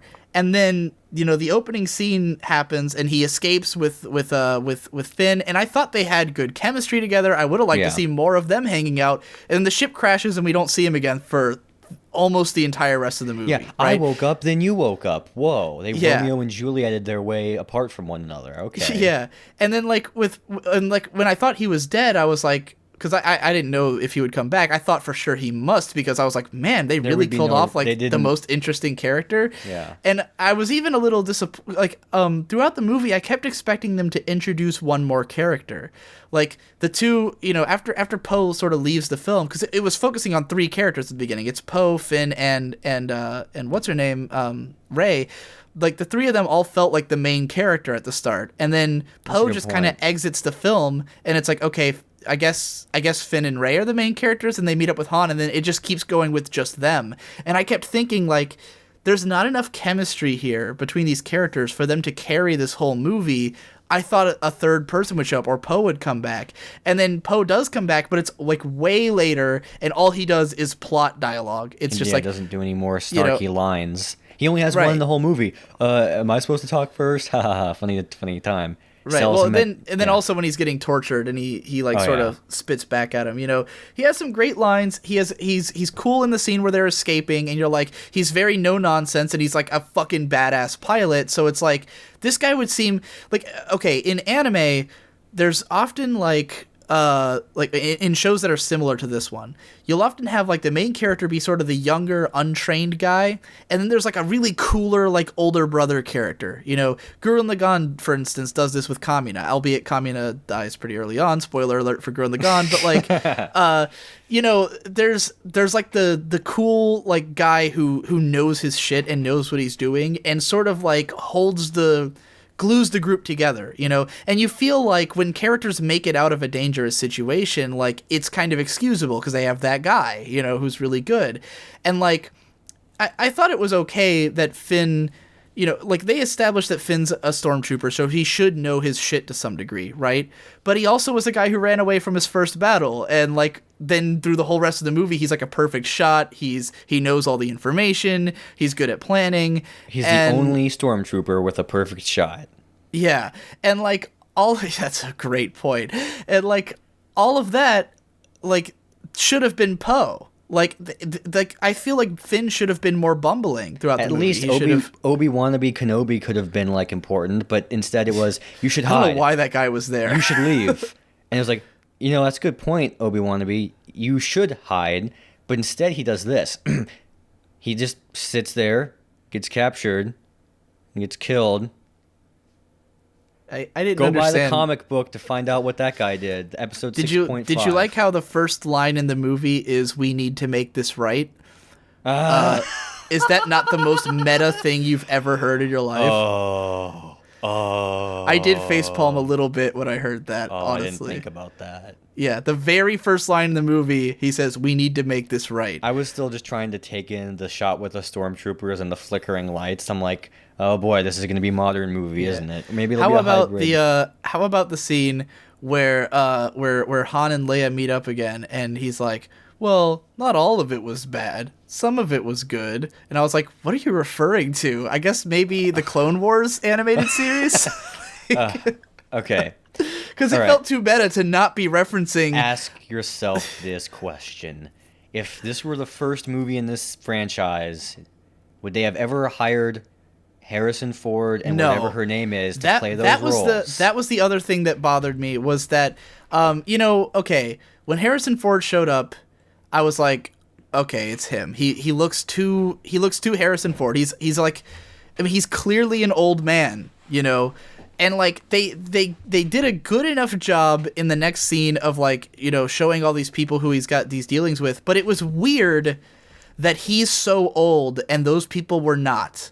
You know, like that all these space bandits and everything that he like, you know, this dude shouldn't have survived this long. It would have made sense if he'd been a little bit more hero. like, if he'd been a little bit more like Rick Sanchez, right? This old guy who's been all around space and he's super cynical about everything. Yeah, and just Rick works as that, and he doesn't completely. But you know, I wasn't that hung up on it until Leia showed up. And then it was very like they just felt like old people from then on. It didn't feel like they were supposed, like they should not have been the main characters at that point. I felt like when Leia showed up, that should have been Han's cue to leave. And like I'm fine with the idea of that Han met Kylo and then he killed him, but the way that it happened. Yeah. Why would Han be the guy they sent in? Why would this old-ass man be the one that they sent in? I want to get into that in a bit, but like the whole thing with the geriatric action heroes, go check out the newest episode. I don't know. Go find the episode of Biggest Problem in the Universe where they bring in that as a problem if you want to hear a very angry version of what we're explaining now. I don't think I've seen that. Is that a newer episode? It's a Star Wars episode of Biggest Problem. Okay, I haven't seen it yet. They bring in that, and they bring in prequel apologists, and they bring in Star Wars merchandise. It has this amazing Asterios on it, and he there gets into a situation where he starts coming up with puns, and he comes up with like 50 immediately, and it's glorious. Okay, or it was scripted. I think he came up with them immediately, and he's a genius of all time, and it's the best moment in the episode. Anyway, they bring up how this is a big problem with baby boomers are now the biggest market for, you know, they're now old and they want to have the power fantasy, and that's fine, right. But it doesn't make internal logical sense that an old man is constantly getting all these roles. Yeah. And the problem with this is that we have Bruce Willis and Sylvester Stallone and Arnold Schwarzenegger and all this stuff where they try to get away with it by referencing the fact that they're old. Right. But then the same old stuff happens anyway. Yeah. They reference the fact that Han Solo's old, but then he still goes out into the action, and it doesn't make sense. Yeah. I can handle Sylvester Stallone being an action hero because he looks like an old man who is ripped as fuck and could still do a lot of the same shit. In Rambo 4, he's just like this guy who survives, on his, like, and he's just part of the community, and he happens to be there when the action starts. He's not Right. scripted by the military or anything. Yeah. Like Han Solo is here. Hey, 70-year-old man, we need you to do the most important job in this operation, please. When he meets up with Leia, and it's not, you know what? It's not that they're old, it's that they're fat. That's what it really is. And, like, what I mean by that, like, not the fact that they're like, okay, if Harrison Ford was an old man who looked like he could still be a badass, this would not be a problem. But he doesn't. He looks like he's just an old guy. Carrie Fisher just looks like an old lady. And Right. no one else in the rebellion is an old lady. None of them. Look, they're you all can- young, spry people. And it's one thing for her because she's sitting behind the console. But for Han, come the fuck on, man. They sent him to take out the Empire. I can even accept that he's still up to his old tricks. Because like he said, he's going to talk his way out of it. He has Chewie, the muscle, who doesn't age. Like, I'm okay with that. But when you put him into that situation, it becomes a little silly. And, Han's performance wasn't that bad. It seems as though, people who've theorized that he's gotten really dispassionate with acting, seemed like he was a little bit more energetic with that one. But he Yeah. was able to sell being an old man who passionately flies around and crashes because he does that in real life. Right. But Carrie Fisher, it's like, okay, Carrie Fisher can put on the performance of a commanding woman in her 20s or 30s or whatever. Yeah, I didn't buy it at all. But her then- character felt but like it didn't look, feel like Leia to me. The at real all. Princess Leia, a woman who's naturally like that, can age and still be like that. But a woman who happens to be able to put on a performance of that will Right. not necessarily be able to keep that performance. My brother was like, yeah, like her whole operation, it was sort of like a he was basically trying to think of it as sort of like a matriarchal setup with the military. It's almost like the Lumas in Super Mario Galaxy with what's her name? The lady in Super Mario Galaxy, how she sort of runs this operation as the mom of everything.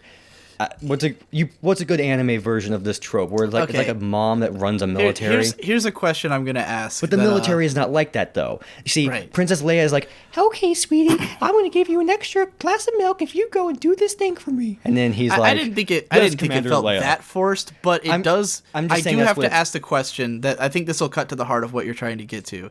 The question I want to ask is, why is Leia the general?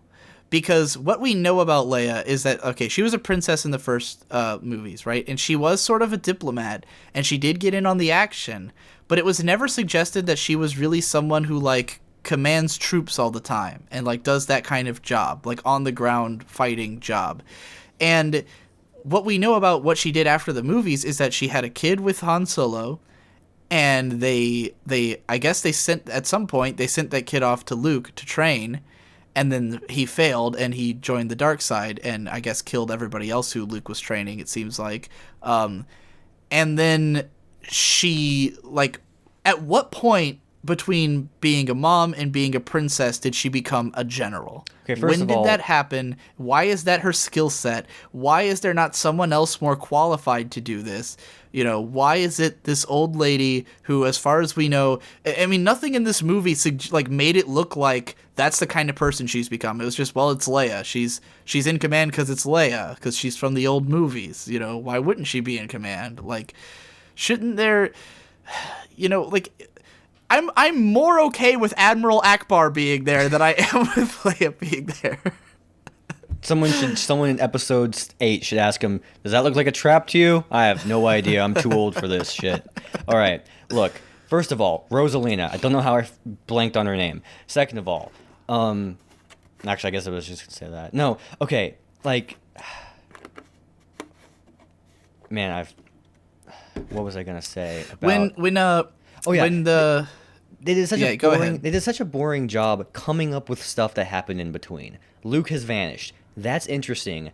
And then we find out, oh, he vanished because of the training. Okay, that might be interesting, whatever. I guess I get a little bit bored because then I start thinking of the prequels. I just think, I don't really want to have any more stories of a guy going rogue, but whatever. If they end up being good, then whatever. But then, oh, Han and Leia had a kid. Okay, that's like the most obvious thing.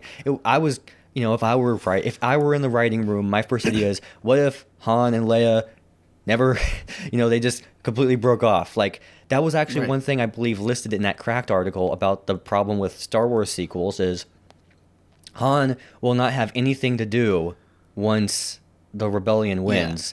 Yeah. And that's sort of that's what exactly what happened. He did go back to, but he went back to being, a character that doesn't make any sense for him to become again. Right, and actually what the Cracked article mentioned was, it was like, you could still like Han Solo, even though he got people killed and shot up the establishment, because the establishment was evil.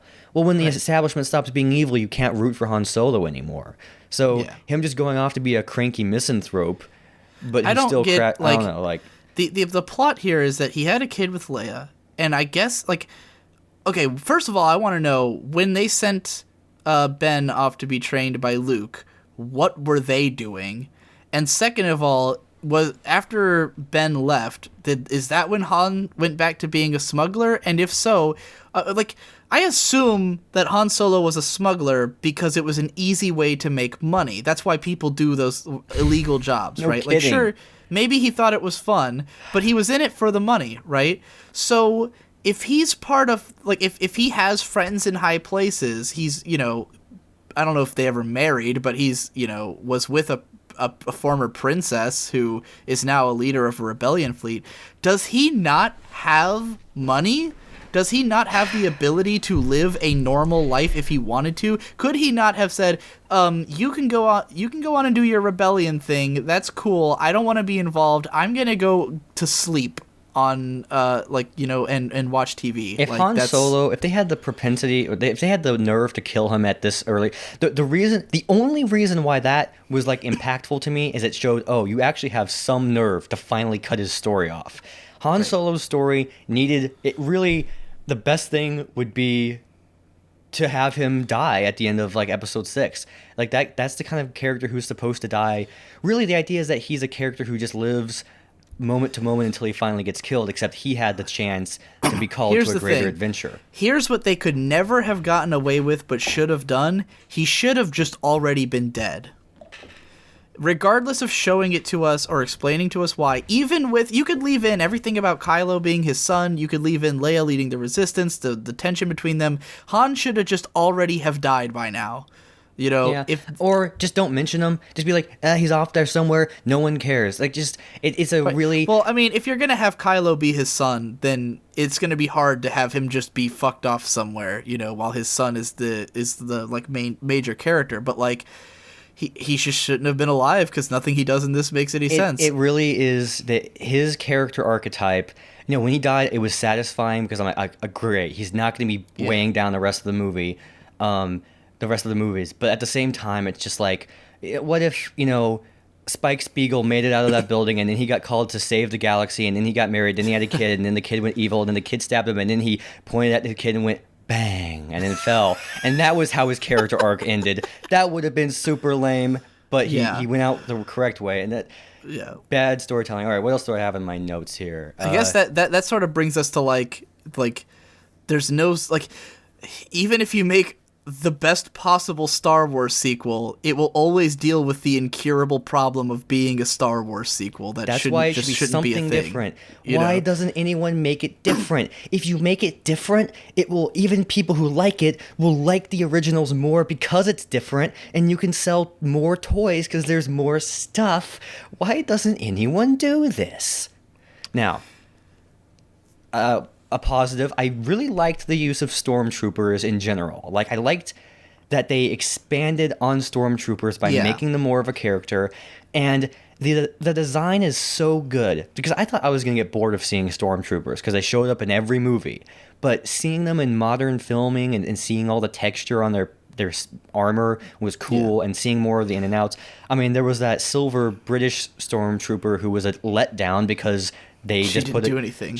I thought she was going to be the badass who'd be like, shoot me. Yeah. But instead, she actually took down Yeah, the shields. it She was must feel odd. really great about herself. Anyway, point is, in general, I really like the use of stormtroopers and stuff because they expanded on it, right?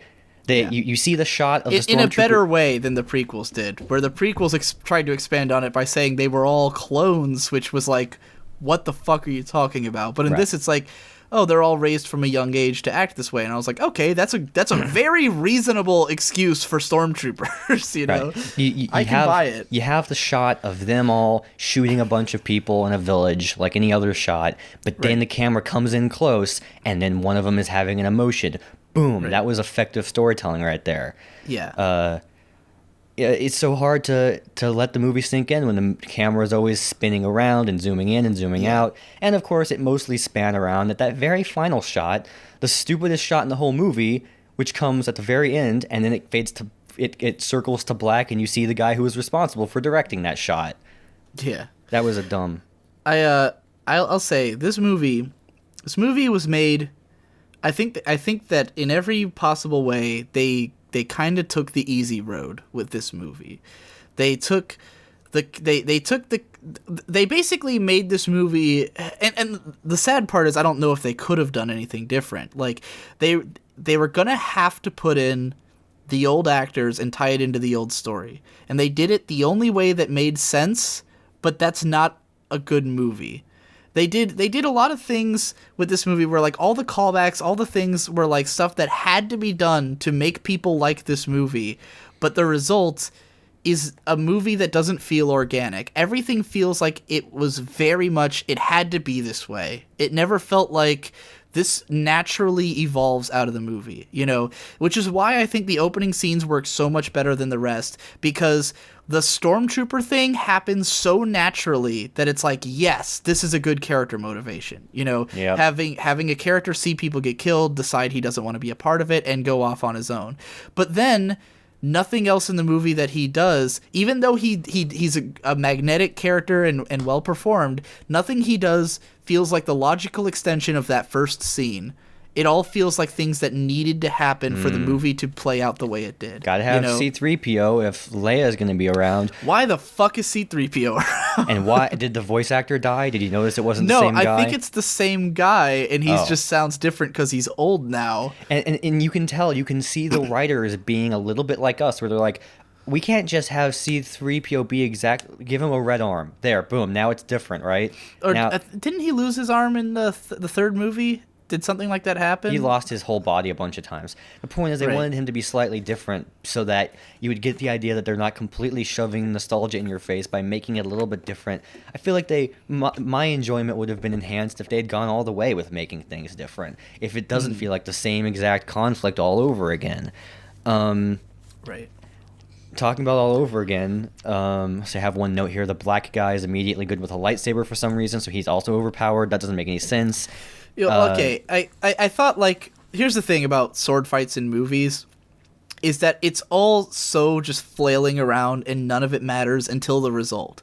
If they had just made it not a fight scene, because he loses, which he should, but if he had not put up so much of a fight, it wouldn't have seemed weird. It would have just been like, oh, Kylo beats his ass because he knows how to use a lightsaber. That you know? jacket was like a plot point about the emotional connection between him and Poe, and I guess it's shredded now. And as my brother pointed out, he got hit by the lightsaber in the back of his spine in just the right amount that it made him knock out.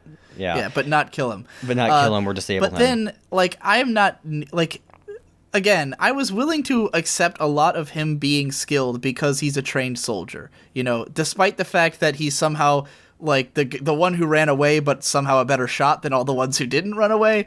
Never mind that. At least he's someone who I can conceivably imagine why they're good with stuff. But when you get Rey and she gets the lightsaber And and she wins. she's just as she bests Kylo Ren, a guy who's trained by Luke Skywalker nearly from birth, specifically in how to use a lightsaber. And just because she has a lot of force, she can use it better. Yeah. Why does the force make you great with lightsabers? It totally never devalues made Luke everything. Skywalker great with lightsabers, you know?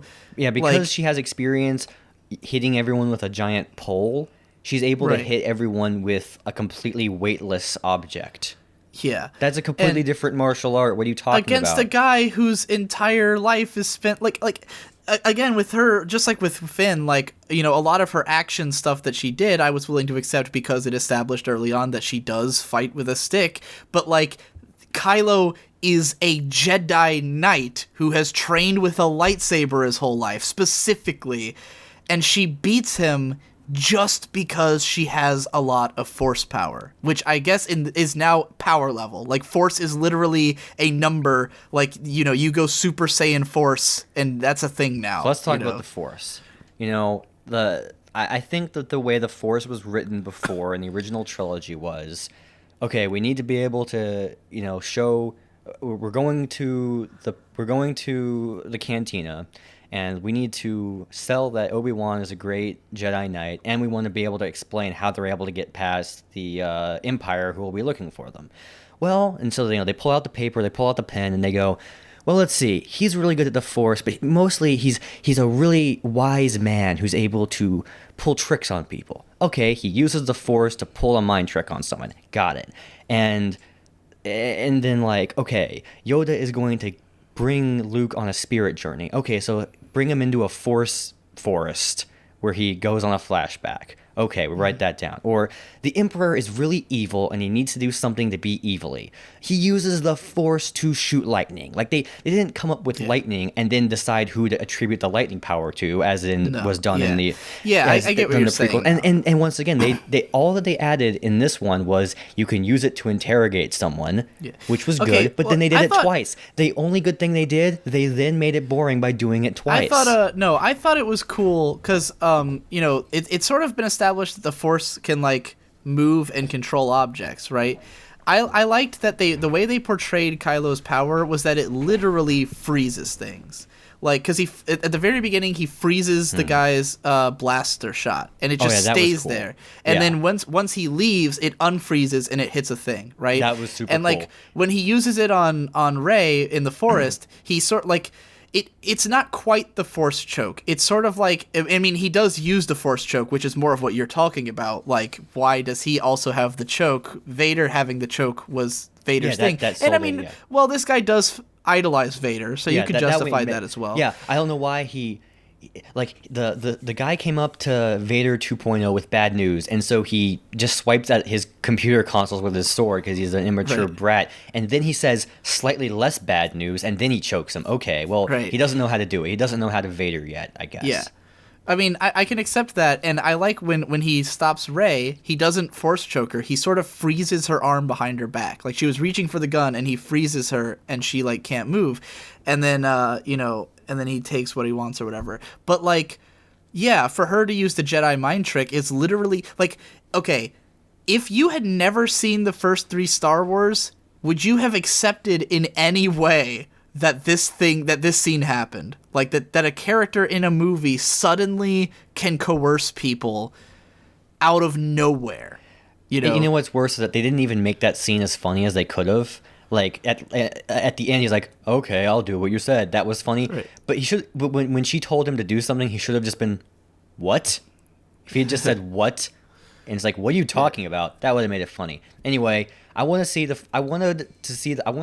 to see the Force do new things to convey new things. Like, let's say there's an ex-Jedi who just works as a chef in some dive, and he uses the Force to fry eggs and to add flavor and stuff. Yeah, that'd be great. Do new things, because basically the Force is used as the thing that gives the character archetype the ability to do the cool thing that they do, right? Yeah. If this weren't a sci-fi franchise or a fantasy series, Obi-Wan Kenobi would just be an old guy who's able to fool people, you know? That's the kind of thing it is.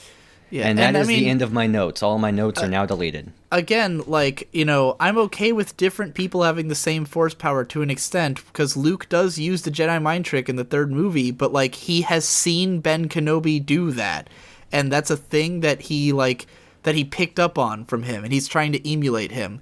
This girl doesn't have that. She has the Force, so she has Jedi mind trick. You know, like, why is she able to do it? And again, you could make the excuse that she, like, somehow picked up that Kylo could do it, and so she could do suggestion, but, like, the way she does it is specifically the way Ben did it.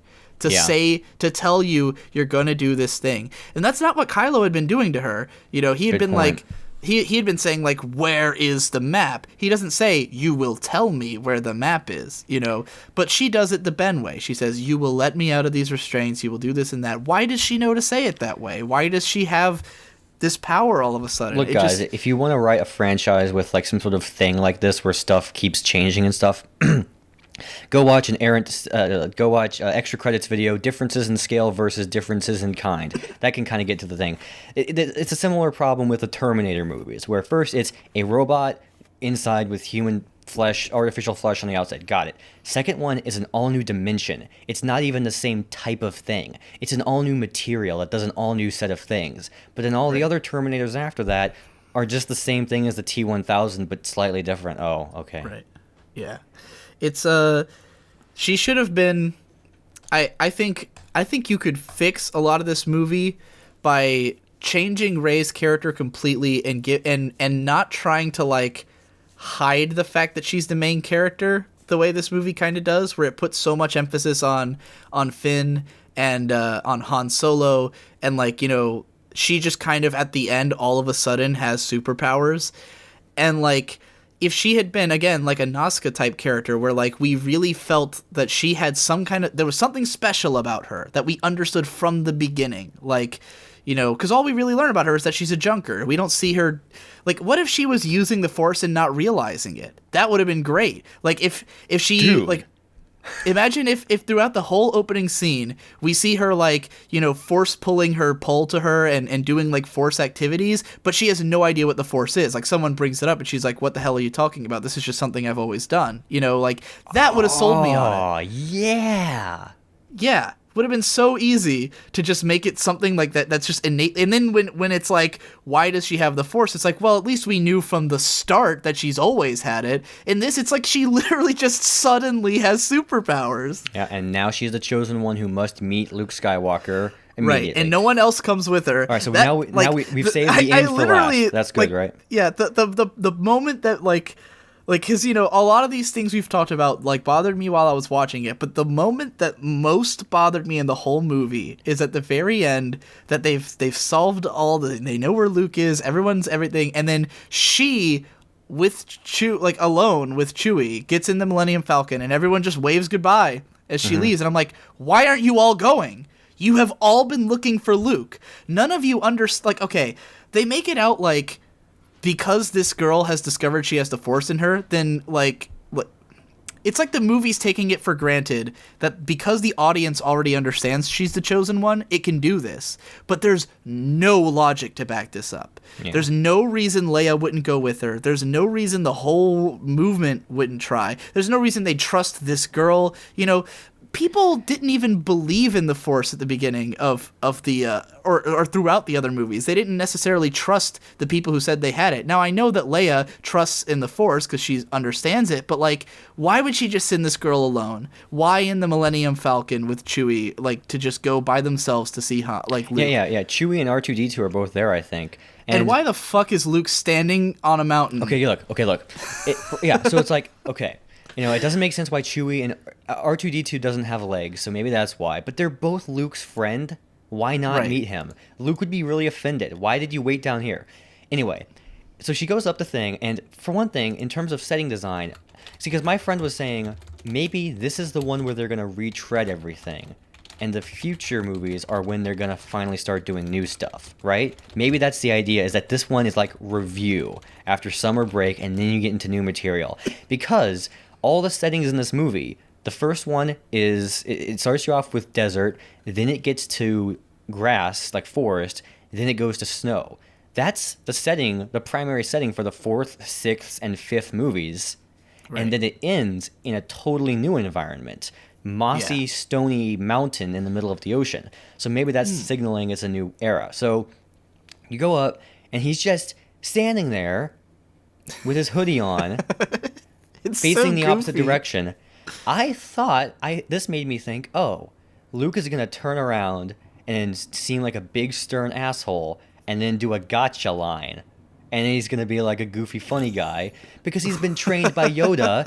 He knows to be funny when someone comes to see you and you've been a misanthrope for 30 years, right? I assumed I wasn't necessarily expecting that when I heard about it.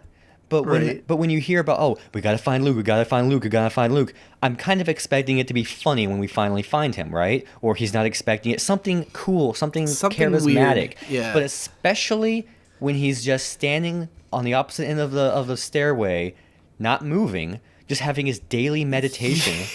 These people, like, really Leia was bizarre. able to sense when Han died. Everyone can sense everything. But Luke was so enraptured doing his daily standing in the middle of nowhere with his hoodie up that he didn't sense the woman. You know what's actually the didn't sense worst part about this? Is that she found him. Think about it. When they told Luke how to get to Yoda, they told him to, like, go to this planet. And was it not that Luke was just kind of wandering around and then Yoda, like, popped out and was like this weird thing, and Luke was like, what the hell are you? Okay, she knows where Luke is. You know, she knows he's on a planet. But he's literally standing on an island in the middle of a fucking lake in the middle of this planet, and she lands right on the island, walks up the stairs, and he's standing there. Her force sensing is so strong that he didn't tell that she was behind. Or maybe is that what it was? Did she sense him with the force? That has to be it, right? Like, I guess it does, because, like, what the fuck else could it be? How did he even get up there? Was there a boat? Like, because it was an island, wasn't it? I'm just imagining the cutscene in the Lego game version of this, where, like, the lightsaber will come out of her pouch and we'll point, like, it's that way. I know, I have all power. Look, like, I'm expecting Luke to either be, oh, who the heck are you? I don't want to have anything to do with this. Goodbye, get out of here. Fuck off. Or, hey, how you doing? I want him to have some sort of strong reaction, because we're finally going to see him. This was the number one thing I was liking throughout the whole movie, was building up Luke, because I felt that was a good utilization of our nostalgia and all that stuff. It was the very beginning of the movie, and the payoff is he just looks confused and mildly annoyed, and he has a beard. And then she pulls out the lightsaber, and she's just like, here's your lightsaber, sir. I'm holding it out to you even though we're 30 feet away. And he just looks at her like, and she's like, I don't know if she was handing it to him so much as presenting it to him. In a very awkward way. Yeah. And then the cameraman doesn't even know what to do. So he jumps in a helicopter and does a Michael Bay, panning, like, rotating shot. Hey, I like those shots. But it was so stupid. It's like, what do you see? You already have seen everything in this shot. Such a weird.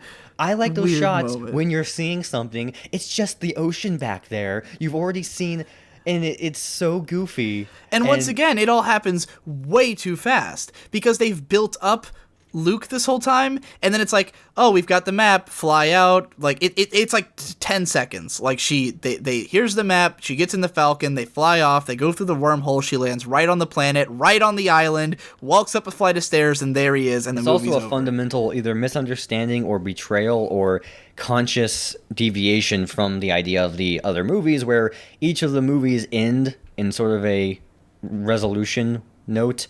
Like, you could have never... I think a lot of people didn't realize there was going to be more movies after Episode 4, because it just sort of ends like as if everything's fine. I don't think they were supposed to be more movies. It was just like a standalone movie, and then they made sequels. Right, and then, like, the fifth... Episode 5 is like... You can tell it's going to continue, but it ends on a, kind of ending sort of note. Right. But this one ends on a cliffhanger. Doopity-doo. So, yep. It was super, that whole scene, that whole ending of the movie, like, by far other than the scene where she finds the lightsaber, by far the most bothersome was that last scene. And I think that it probably honestly bothered a lot of people, but that's why they made it so fast. Like, the reason it's edited like a montage is just so that, because they had to, like I feel like they went, we can't get away with not showing Luke at the end. But they didn't want to, like, it was so hammy, and they just did it all at once. It would have been miles better if this movie ended with her flying off in the Millennium Falcon, and then the movie ends, and then we meet Luke in the next one. Like, it just would have been, like, it wouldn't have had the payoff of Luke, but it doesn't feel like a payoff because it was stupid. She lands on like, okay, here's the sequence of thoughts that went through my head throughout this scene. First, I went, oh, she's in the Millennium Falcon. I guess she's taking over for Han. That's cute. Wait, none of them are coming with her? Wait, she's already blasting off? Wait, they're already through the wormhole? Wait, they're already at the planet? Wait, why did she land at the bottom of the mountain if he's on the top of the mountain and now she has to walk up all these stairs? Wait, is this mountain an island? Wait, why is Luke on an island? Why is he at the top of a mountain that has nothing on it? Why does she know he's at the top of this mountain? Why is he turning around and like Why? and then it He just obviously ends? can shave. He doesn't have like a neck beard, but he has a goatee. Yeah, he has a lightsaber. He should No, he doesn't. She Oh yeah, had it. you're right. She has his lightsaber. I mean, I'm sure he has another one. Why is his lightsaber even missing in the first place? Why do they have it at the other place? Like, why did the old lady have it? Because he asks, why do you have that? And she says, oh, story for another time. And I'm like, Oh boy. we better hear this story of another time Wouldn't and it- not in a book. God damn it. Wouldn't it have been cool? It's going to be in a book. That's going to be the extended universe shit that Yeah. you were talking about. It's going to be what happened to Luke's lightsaber. It's gonna be told in the first person from the perspective of the lightsaber. I was made 200 years ago. I would actually read that. Wouldn't it be cool in the scene where they were fighting in the snow that the lightsabers, when they got close to the snow, melted the snow? They did melt. There's parts where Kylo's lightsaber melted the snow. Like when it probably it gets, cut like, faster than you I think. didn't see it. See, they cut through a lot of trees. I was pretty disengaged by that point. Like, Yeah, there's a part where they're struggling and the lightsaber is in the snow and like a bunch of steam starts coming. okay, up. yeah, like that. I was expecting a more subtle version of that. Whatever. I like how he did actually make use of the saber hilt by Yeah, stabbing that him was in the, cool. Like, And I like how okay, here's what I like about Finn and his acting. When he started getting hit with that part of the hilt, he just started fucking screaming. Yeah. That was great. That's like, the best part of that's the movie, stuff, really, is... Yeah, and is that's that what there's so many emotional moments that really hit correctly. Yeah, and I think that if there's one thing that J.J. Abrams is very good at doing, it's anger. Like, because if you watch the Star Trek movie, like, everyone's angry all the time and they yell a lot. And it doesn't make sense for the characters in the context of the narrative of Star Trek, but, like, everyone's mad and they're always yelling and you get why they're mad, and their madness, like, the fact that they're angry is very big, and, like, there's a lot of machismo in it, you know? And in this movie, like, when Finn gets mad and he's just, I mean, not Finn, fucking, when Kylo gets mad, he's just wrecking shit and he's like, just this pissed off dude, and then Finn, you know, screaming and being in pain and being angry. And I was like, all those emotional moments sell. They're like, you know, I'm in real pain, you know, and I was like, okay, and I feel I'm that. freaked out because, you know, a guy wiped his blood on my helmet, and he takes his helmet off, and he's freaking catching his breath for like a straight minute. Right. That was Yeah. sold well. And I think the one that I caught was like when he wakes up from explosion number 12, and the girl goes up to him and he goes, "Are you hurt?" And there's like a moment, there's like a half second where she pauses, going, "This is a cool dude." Yeah. So like, yeah, so that it was really having the emotional moments and yada yada. That really is what made the movie not boring from beginning to end, I would say. And I definitely think, like, when I look back on it, like, the more I think about it, like, when I this movie at the beginning made me want to like it very badly, and I think that's why I came out of it feeling good, because at the start, I liked Finn and Poe so much as characters. Their whole escape scene, just the way that they're like, yeah, like, we're kicking ass. You know, like, that's the emotions of that scene when they get in that TIE fighter and they blow up the gunner, and Finn's like, fuck yeah, and the dude's like, dude, yeah, you did it, you know, and, like, they're bonding and, like, becoming friends all at once, and I'm like, yeah, this is cool. And then we lose Poe for the whole rest of the movie, and then Finn has, like, all these great lines, but Rey has, like, no chemistry with him, and, like, and then everything just kind of... Yeah. And then you just feel the gears turning. I think they almost had chemistry. You know, yeah.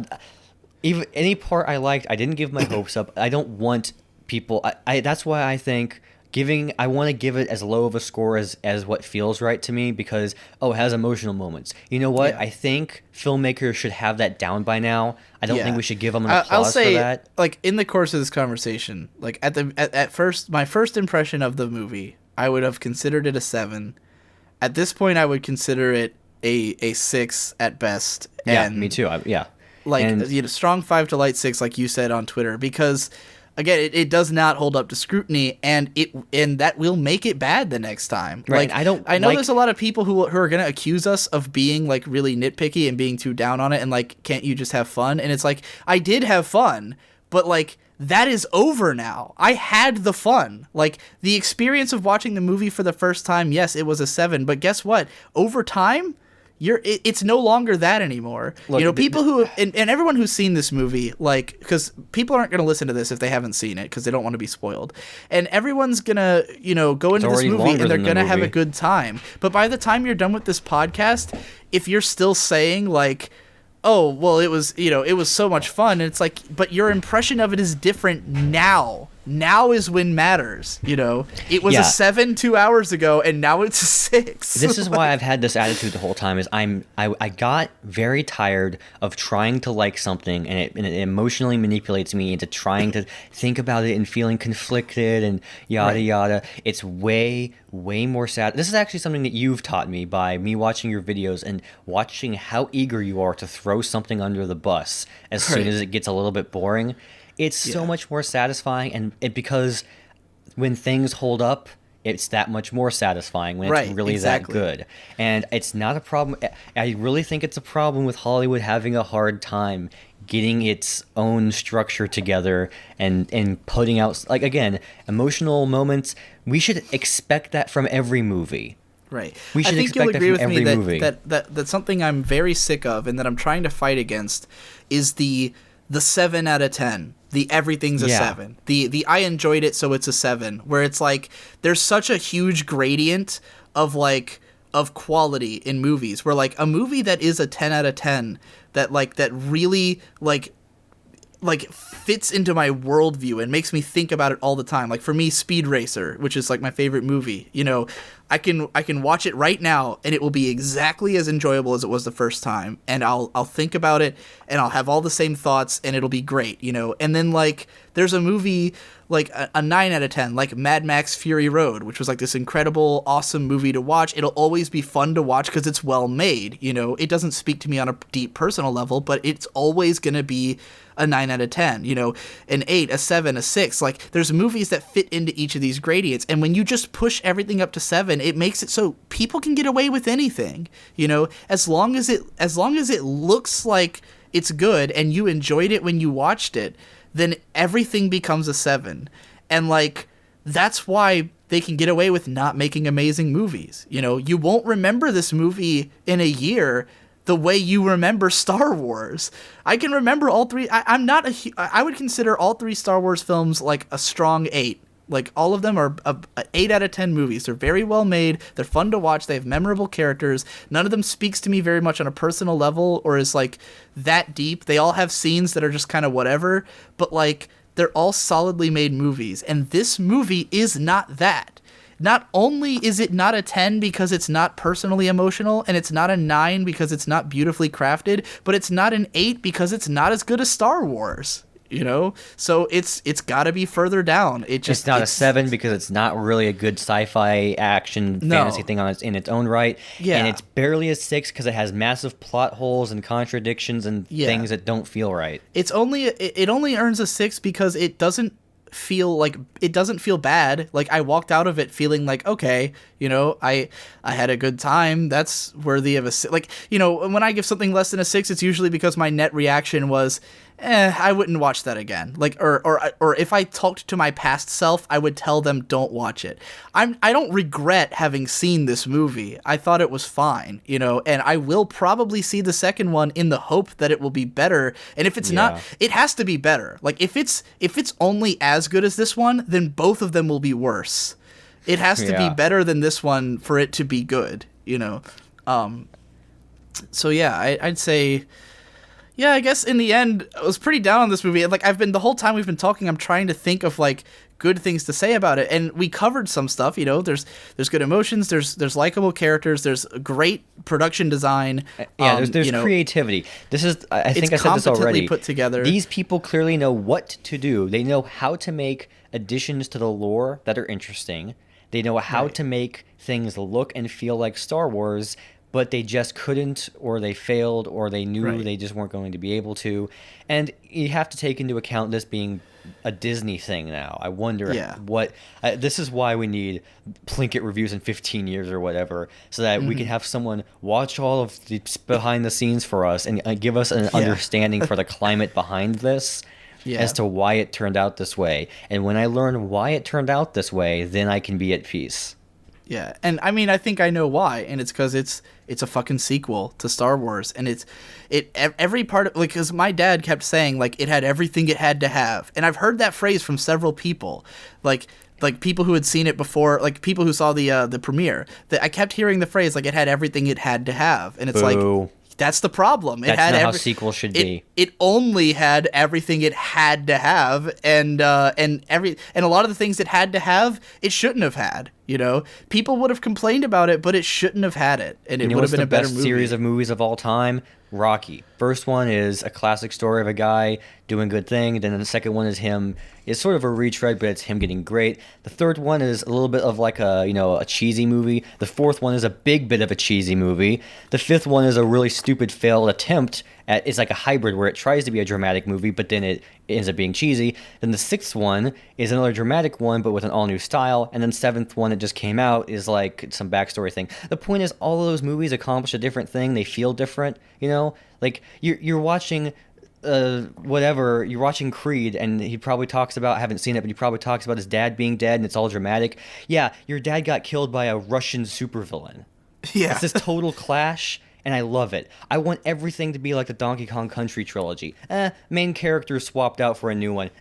Main character swapped out again. Why can't everything be like that? Why does everything have to be the same story every time? Everyone will be better off. The viewers, the producers, the writers, everyone would prefer if you did new stuff that threw you for a loop in the sequel, but no one does it. Actually, it is baffling. Aside from how bad the ending is, the Mass Effect trilogy does an amazing job of that. All three games are like even though it's the same like type of game, like the story feels totally different in all three of them, and it makes them like the first game is like this sort of Star Trek feeling, like very diplomatic, like political sci-fi story. I mean, like it has a villain and it has like pulp elements, but it's very like straight-laced and like proper sci-fi. And the second one is like this really like pulp heavy, like seedy, darker, like tongue-in-cheek, got elements of comedy, and it's more of like a rough and tumble serial style thing, feels more Star Wars than Star Trek, like they switched between them. And then the third one is like the epic one, where it's like now the universe is gonna end and we're preparing for the apocalypse, and it's like this big world-ending thing, and like they're all so different that they like each one is completely worthwhile, aside from the fact that 3 has all kinds of issues that aren't pertaining to its creativity. But like each one feels like a completely different story that happens to have the same characters and be set in the same universe and the same general tone, but they're wildly different. And yeah, that's what a great sequel should have been. Something more than what this is, something that was, if it should have been better than the original movies, Yeah, we know everything that's good about the original, so we should be able to make a better movie. There's other types of wars, right? This is basically like the evil empire is about to consume everything. And then the prequels, we're trying to be a little bit more like World War II, where there's like this this one group of people that finagle power out of an orderly system. You could do something that's more like Vietnam, where like the Republic is back. There's this really messed up situation, and it's all about trying to do it and creating as little collateral damage as possible. That would resonate the heck out of people, of modern viewers, and then make it emotional, make it about a thing, and you're good to go, but it's never going to happen. And this is why I'm not upset about copyright being holding by the original people for 1,000,000 years, because we don't need the Star Wars franchise to tell that story. We just need a couple $1 million. Yeah, well, I don't know. I like the idea of iterating on past things, but the point should always be to make it better. Like, if you're going to make the same thing, then you're doing it because there's something wrong with it that you can fix. If you made Star Wars, but like you had everything that's good about it and more. That's what it should be. You know, you should not be making a sequel if it's not as good as the original movie, you know, because then what's the fucking point? You already have a great movie. Why do another one? And of course the answer in this case is because they can, because money, because everyone wants more Star Wars.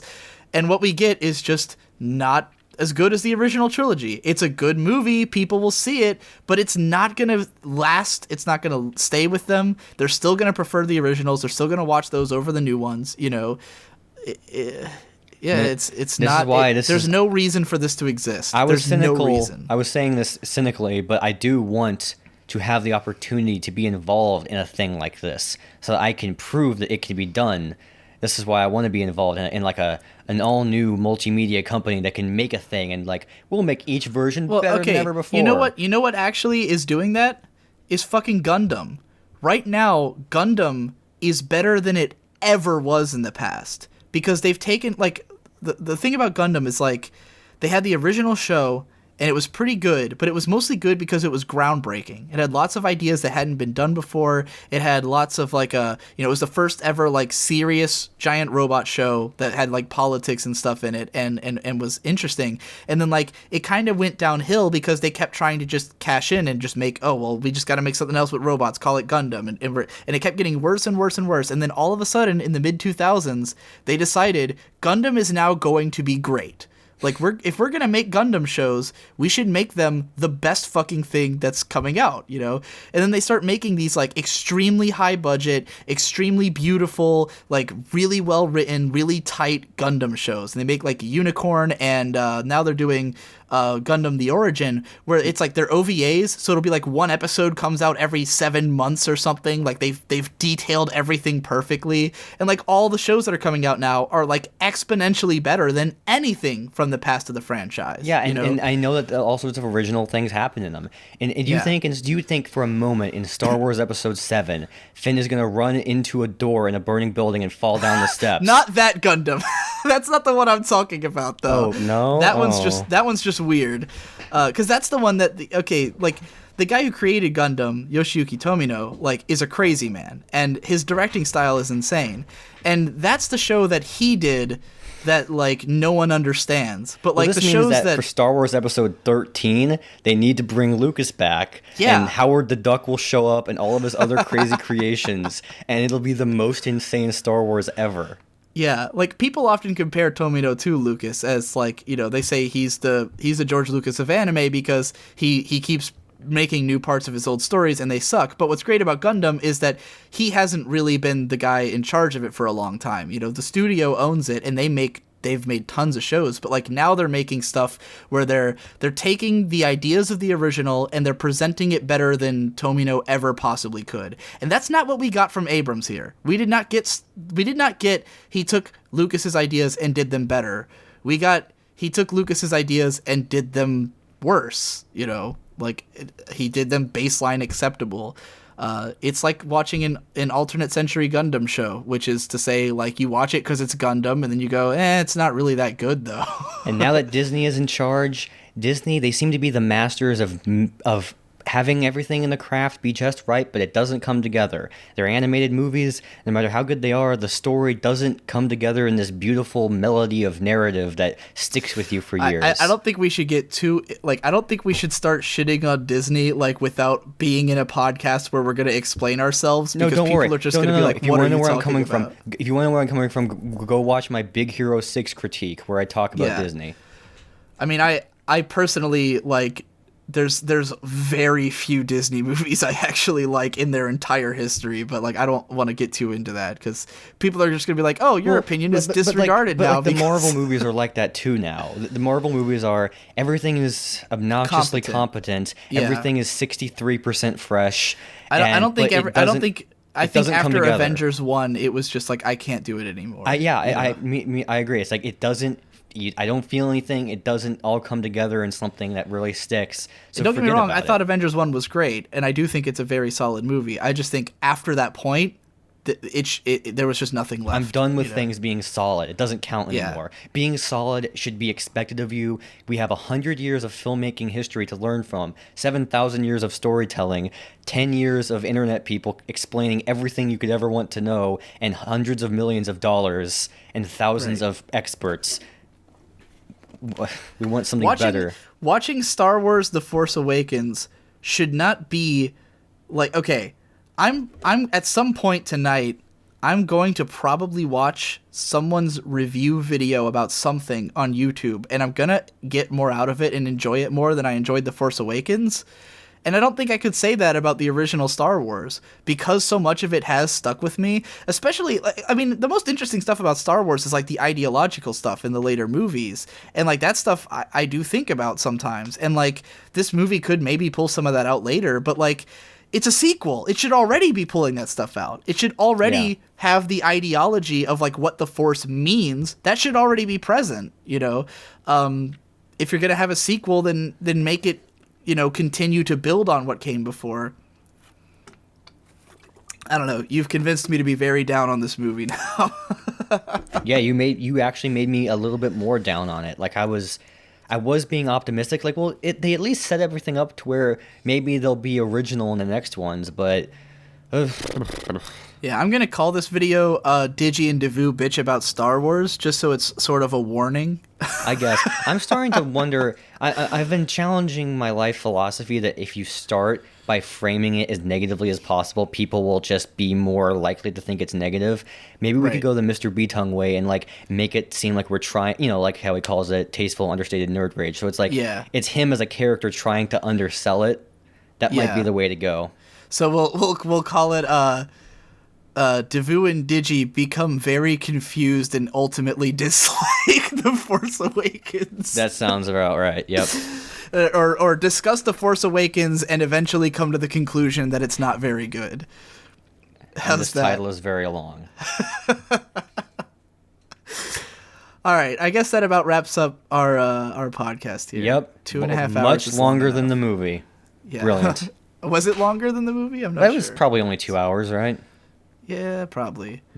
Well, I'll be sure. I hope that my Audacity doesn't crash when I try to save this. all right. I am so nervous that that's I'm going to end my happen. recording now. All right, see ya.